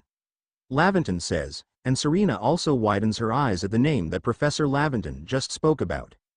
Oh ho. You must be that Galaxy Team scholar I've heard about. Good to meet you, Mr. Professor. Share some of that knowledge with me sometime. Adaman turns back to Ash and Serena. Now, let me elaborate a little. Those Pearl clan types have a lot of respect for Clever. You heard his title, Lord of the Woods. I'm sure they'd rather get this under control, too, but it's hard for them to come right out and ask those of the Galaxy Team, of all people, for help. And the truth is, we in the Diamond Clan have a similar problem on our hands. A Pokemon dear to us, off in the mountains, has flown into the same type of frenzy as Clever. Now, there's certainly bad blood between us and the Pearl Clan, but still. We've all got to share Hisui, and that means we ought to tackle our problems together. Mai says, but there aren't many people capable of standing up to such powerful Pokemon. You're the best hope we've got. I see. So where is this Lord of the Woods? Ash asks. You'll find Clever at Grand Tree Arena. That's in the very heart of the Hardwood. His warden is a boy named Lien. Lien is a brilliant child but also a bit. Well. Sometimes brilliance can be blinding, you know. He'll tell you all about his beloved Clever. Whether you wish him to or not, Mai replies. Anyway, I'm sure you're up to the challenge, so we'll be counting on you. See you later. Then Adaman and Mai leave the room. Akari says, he certainly left quickly once he'd finished talking. I suppose he really values his time. Adaman and Mai weren't wrong, you know. If you're to study and perhaps even quell Clever, you'd best start by visiting his abode. Laventon says. Our New Heights camp would be a handy place for setting out toward Grand Tree Arena. And you should stop by the pastures, too. You'll want to choose the best Pokemon to bring. Akari says. Ash and Serena are now outside of the office, and Ash asks, Serena, I forgot to ask, but Adaman seems to have the same last name as you. You don't think he? I don't know. One has the same last name as me, and one has the same face like me. Do you think I'm? Serena mutters. The descendant of both Diamond and Pearl clan. Maybe we see them arguing a lot right now, but they might be together in the future.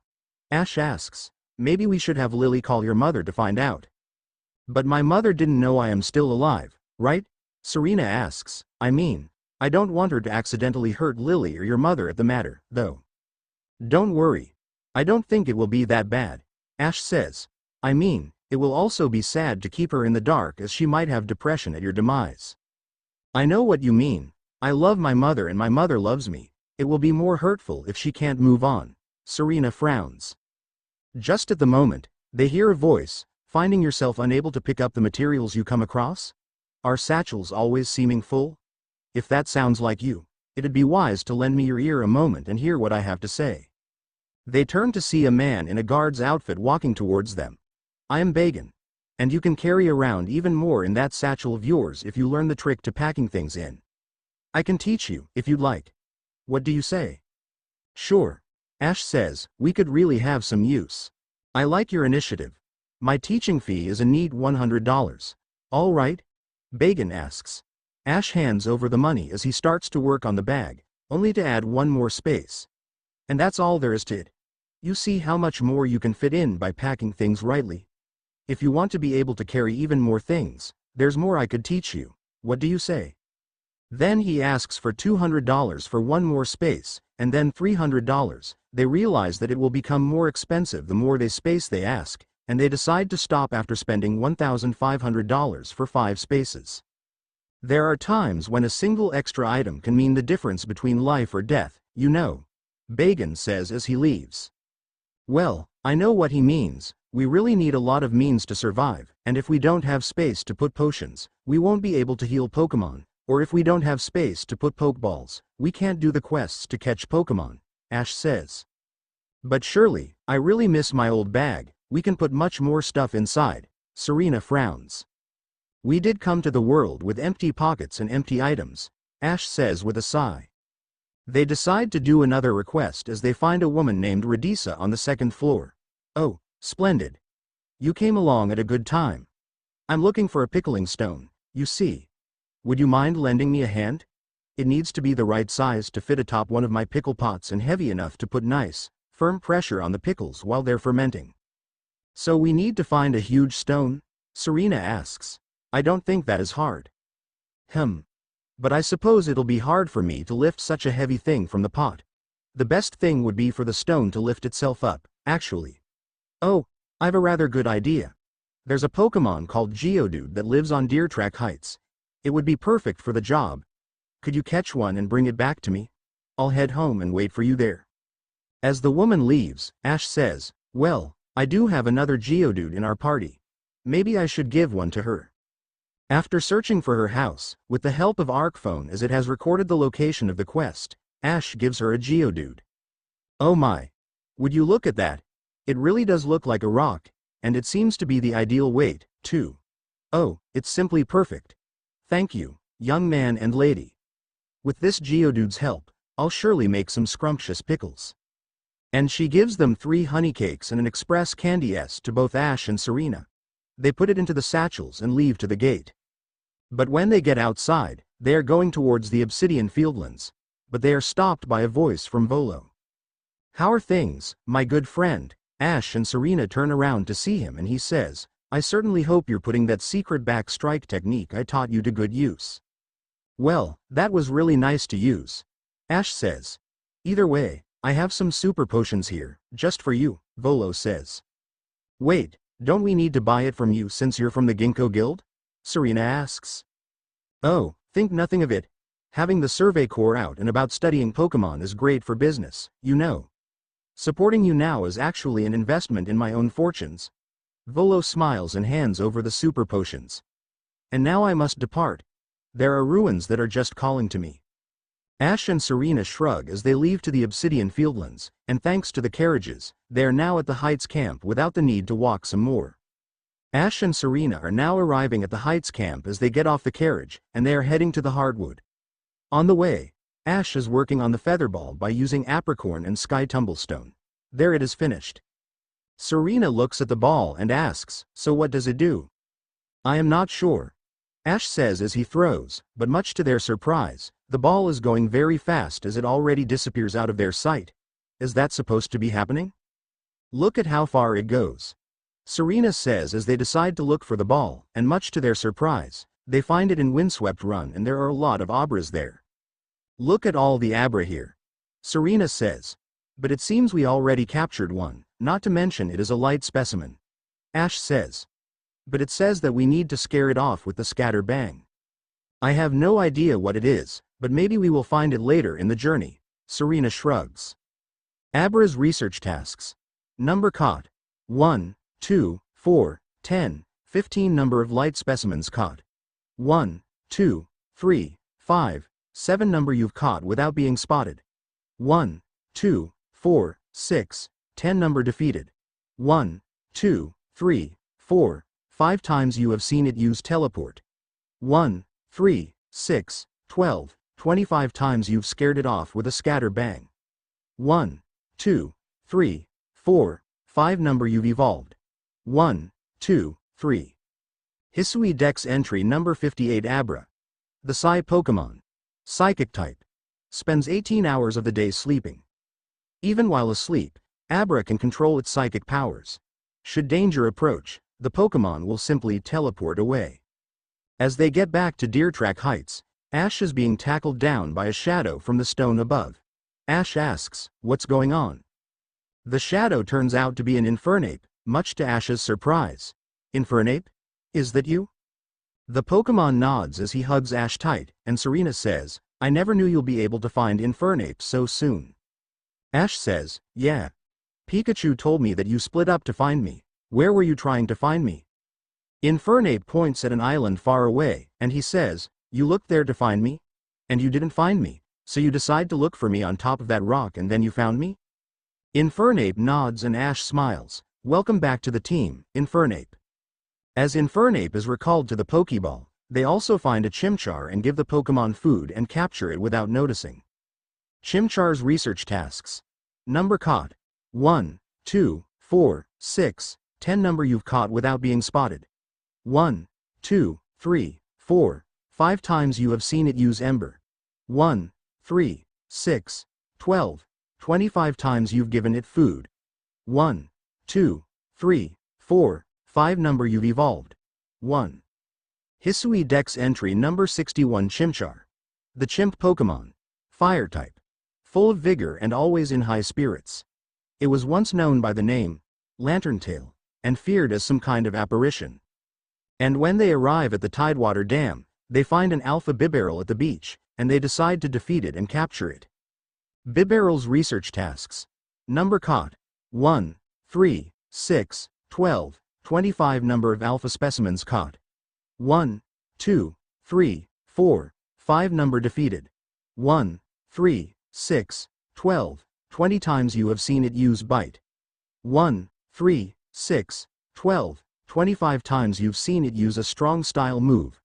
1, 3, 6, 12, 25 number of different forms you've obtained. 2. Hisui Dex entry number 11 Bibarel. The Beaver Pokemon. Normal and Water type. Evolved from Bidoof at LV. 15. Bibarel fur repels water and is also a fantastic material for heat retention. These Pokemon create dams on rivers to live in. They also find some Staravia and defeat it with electric moves, evolving the Starly into a Staravia and giving food to them. Staravia's research tasks. Number caught. 1, 2, 4, 10, 15 number defeated.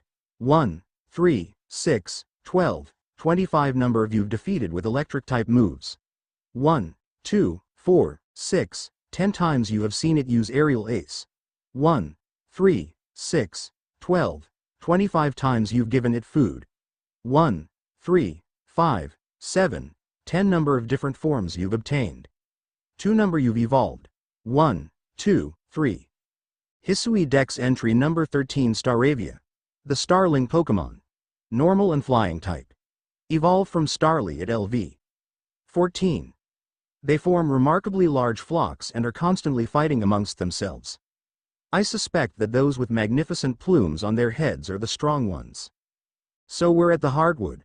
Serena says, "It sure is dense around here. This place might be a Eterna forest in the past if I remember correctly." Ash says as he looks around, and a Baniri just jumps past them.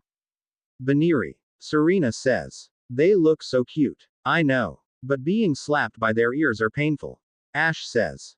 Baniri's research tasks. Number caught. 1, 3, 6, 12, 25 number you've caught without being spotted.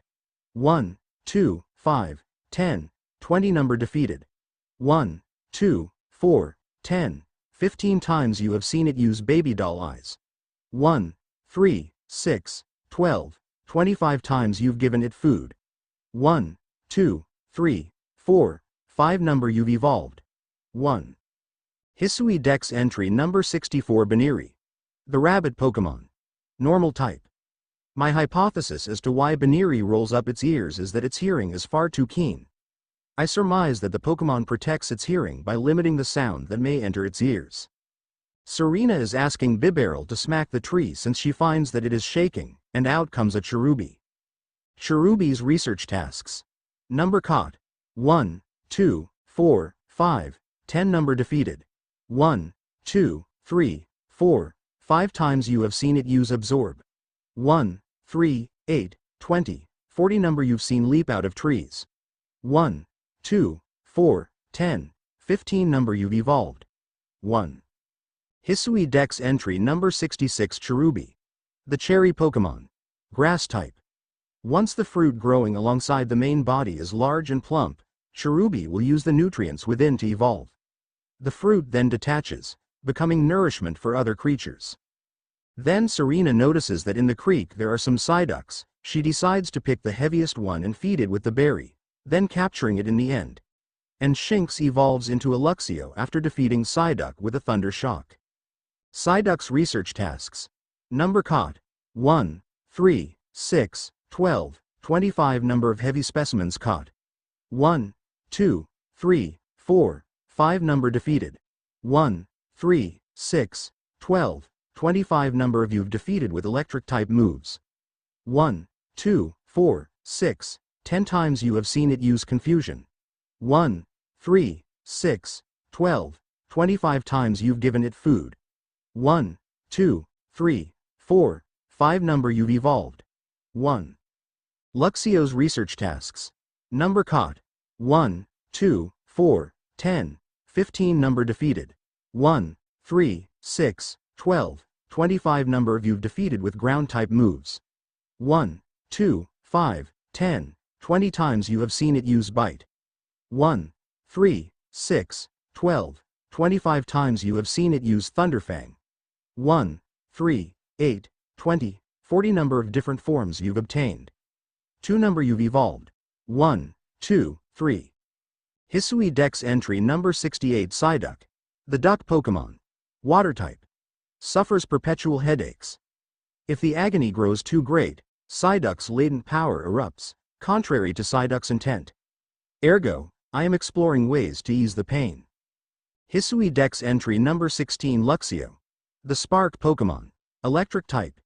Evolved from Shinx at LV. 15. Proudly uses its electrified claws as weapons.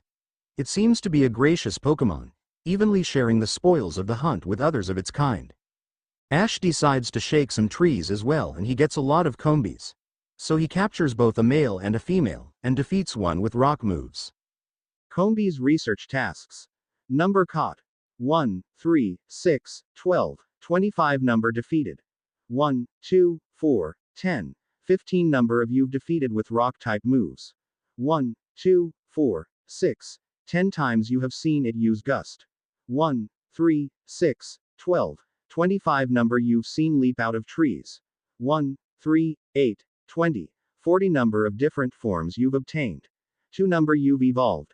1, 2, 3 investigated the different flavors of Combi honey. 1. Hisui Dex entry number 70 Combi. The tiny bee Pokemon. Bug and flying type. They swear fealty to a queen Pokemon and work diligently to gather nectar. Each swarm produces a different flavor of honey. And finally, they find Scyther while heading upwards on the road, and thanks to Lily's help, they know that Scyther has another evolution, which is clever. Ash has Chimchar defeated with Rollout, and Chimchar also evolves into a Monferno in the end. Scyther's research tasks. Number caught. 1, 2, 4, 10, 15 number defeated. 1, 2, 4, 10, 15 number of you've defeated with rock type moves. 1, 2, 4, 6, 10 times you have seen it use Air Slash. 1, 3, 6, 12, 25 times you have seen it use X Scissor. 1, 3, 6, 12, 25 times you've seen it use an agile style move. 1, 3, 8, 20, 40 number of different forms you've obtained. 2. Monferno's research tasks. Number caught. 1, 2, 3, 4, 5 times you have seen it use flame wheel. 1, 3, 6, 12, 25 times you have seen it use flamethrower. 1, 3, 6, 12, 25 times you've given it food. 1, 2, 3, 4, 5 number you've evolved. 1, 2, 3. Hisui Dex entry number 72 Scyther. The Mantis Pokemon. Bug and flying type. The large, wickedly sharp scythes on its forearms are truly fearsome weapons. Prey's attempts to flee are unfailingly thwarted by this Pokemon's nimble motions. Hisui Dex entry number 62 Monferno. The playful Pokemon. Fire and fighting type. Evolved from Chimchar at LV. 14. The deeper the blue on its face, the more powerful it will grow to become. It leaps about every which way and lands powerful blows against its opponents with the flame on its tail. I guess that's all we can find right here, Serena says. Indeed. Ash says. But we shouldn't forget that we are here for the frenzied Pokemon. As they find the giant tree, they see a boy in a Pearl Clan's outfit and a hat standing in front of them. Ash feels like the boy is similar to the ground-type gym leader in the Unova region, Clay. I'm Lien of the Pearl Clan. The warden to Clever, Lord of the Woods. And you too. I've already deduced that you're come here to meet Clever. I'm right, aren't I? Lien asks. You're right about that. Ash says. Of course I am. I can see it so clearly, Lien says. After all, the powerfully awesome Clever has become even more awesomely powerful. Perhaps that strange lightning the other day was Almighty Sinnoh's divine power. But whatever it was, it struck my lord and left him imbued with awesome might. So I must turn you away, even if it pains me. It's too dangerous for you to meet Clever right now. But we'll do anything to help Clever, no matter what. Serena says, and Lien finally sees her face. Rita, why are you wearing Galaxy Team's uniform, and what are you doing with him? I'm not Rita, I'm Serena Yvonne. I'm like Ash, we fell from the space-time rift. Serena says. We're going to help Clever. We'll do anything. Lien is surprised and he says, oh, such earnest desire to meet mighty Clever. I have to admit I'm struck by your passion. But, well, I'm afraid your passion is not the real issue here. I've been told in no uncertain terms by Rita that I am to let no one near Clever. Even if you look like her, I will fight you off myself if you insist. If you wish to avoid battle, withdraw now, while you still can, or face the wrath of my Gumi. Just then, they notice that a Gumi just slithers out behind Lien, and Ash and Serena can only flinch in surprise. You don't even realize I'm turning you away for your own safety. How sad you are. Go, Gumi, and see if you can ooze some good sense over these foolish troublemakers. Serena says, I'll battle you then. Sylveon, I choose you.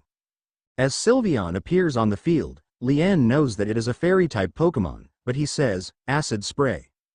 The poison move turns out to be super effective as Sylveon takes a lot of damage, but Sylveon goes with Fairy Wind, which also deals a lot of damage. Now Agile Style Bubble. Lien yells, and it goes for Bubble 2 times on Sylveon, but Sylveon manages to stand still and Serena says, finish with Moonblast. Sylveon then defeats Gumi as it faints, and Lien lowers his head and says, how can this be? But he recovers himself and says, I may have been defeated, but my point still stands. It's too dangerous to meet Clever now. The only welcome you'll get if you approach him is a flurry of devastating blows. Normally, I'd simply try making him an offering. A nice heaped helping of his 2 favorite foods, served up with respect by his loyal warden. That's me, of course. Is usually enough to please him and soothe the prickliest of moods. But even I, Clever's loyal warden, can't get close enough to give any offerings now. Not with the way Clever is rampaging and running amok. There's nothing that outsiders like you can do. The ancestors of Clever were deer, and their cohort drew on Almighty Sinnoh's own power to protect Pokemon and people alike. So it's said, it's by their grace that our clan, that any of us, still lives in vast Hisui today. Just then, the real Rita appears, and Ash asks, Rita, what are you doing here? As Lien says, Clever's grown even stronger, but I'm afraid that strength poses a problem for us. Rita replies. If he was indeed struck by that lightning, could the bolts have been sent by the false Sinnoh that the Diamond Clan bows? Clever means so much to our clan. I'd hoped we could bring this situation under control ourselves, not throw our hands up and ask some outsiders for help. Outsiders? Us? Serena and Ash are not happy to hear that? But we must save Clever from this frenzy. Every moment it continues, the danger grows. If more people and Pokemon are attacked, it will lead to conflict with both the Diamond Clan and the Galaxy team. Lien frowns and then he looks at Ash and Serena. You, strangers from beyond the sky, tell me, could you Galaxy people actually fix all this? Could outsiders actually find a way to quell our Lord's frenzy? We can figure something out. Ash says. No matter what clan or team it is, if there's a Pokemon that needs help, we're going to help it out. Arita nods and says, very well, Lien and I will gather foods that please Clever, in hopes that we might be able to get close enough to make him a proper offering. As for you two, find a way to quell his frenzy, even if you must search every corner of vast Hisui. You can count on us. Serena says, showing the determination and then leave with Ash by her side. Lien turns to Arita. Don't you think the way she acts is so much like you? I don't know. But I think there is some sort of connection between me and that girl. Arita replies. To be continued. I hope you guys enjoyed this video. Please let me know your thoughts and reviews in the comment box. Now I will see you in the next video.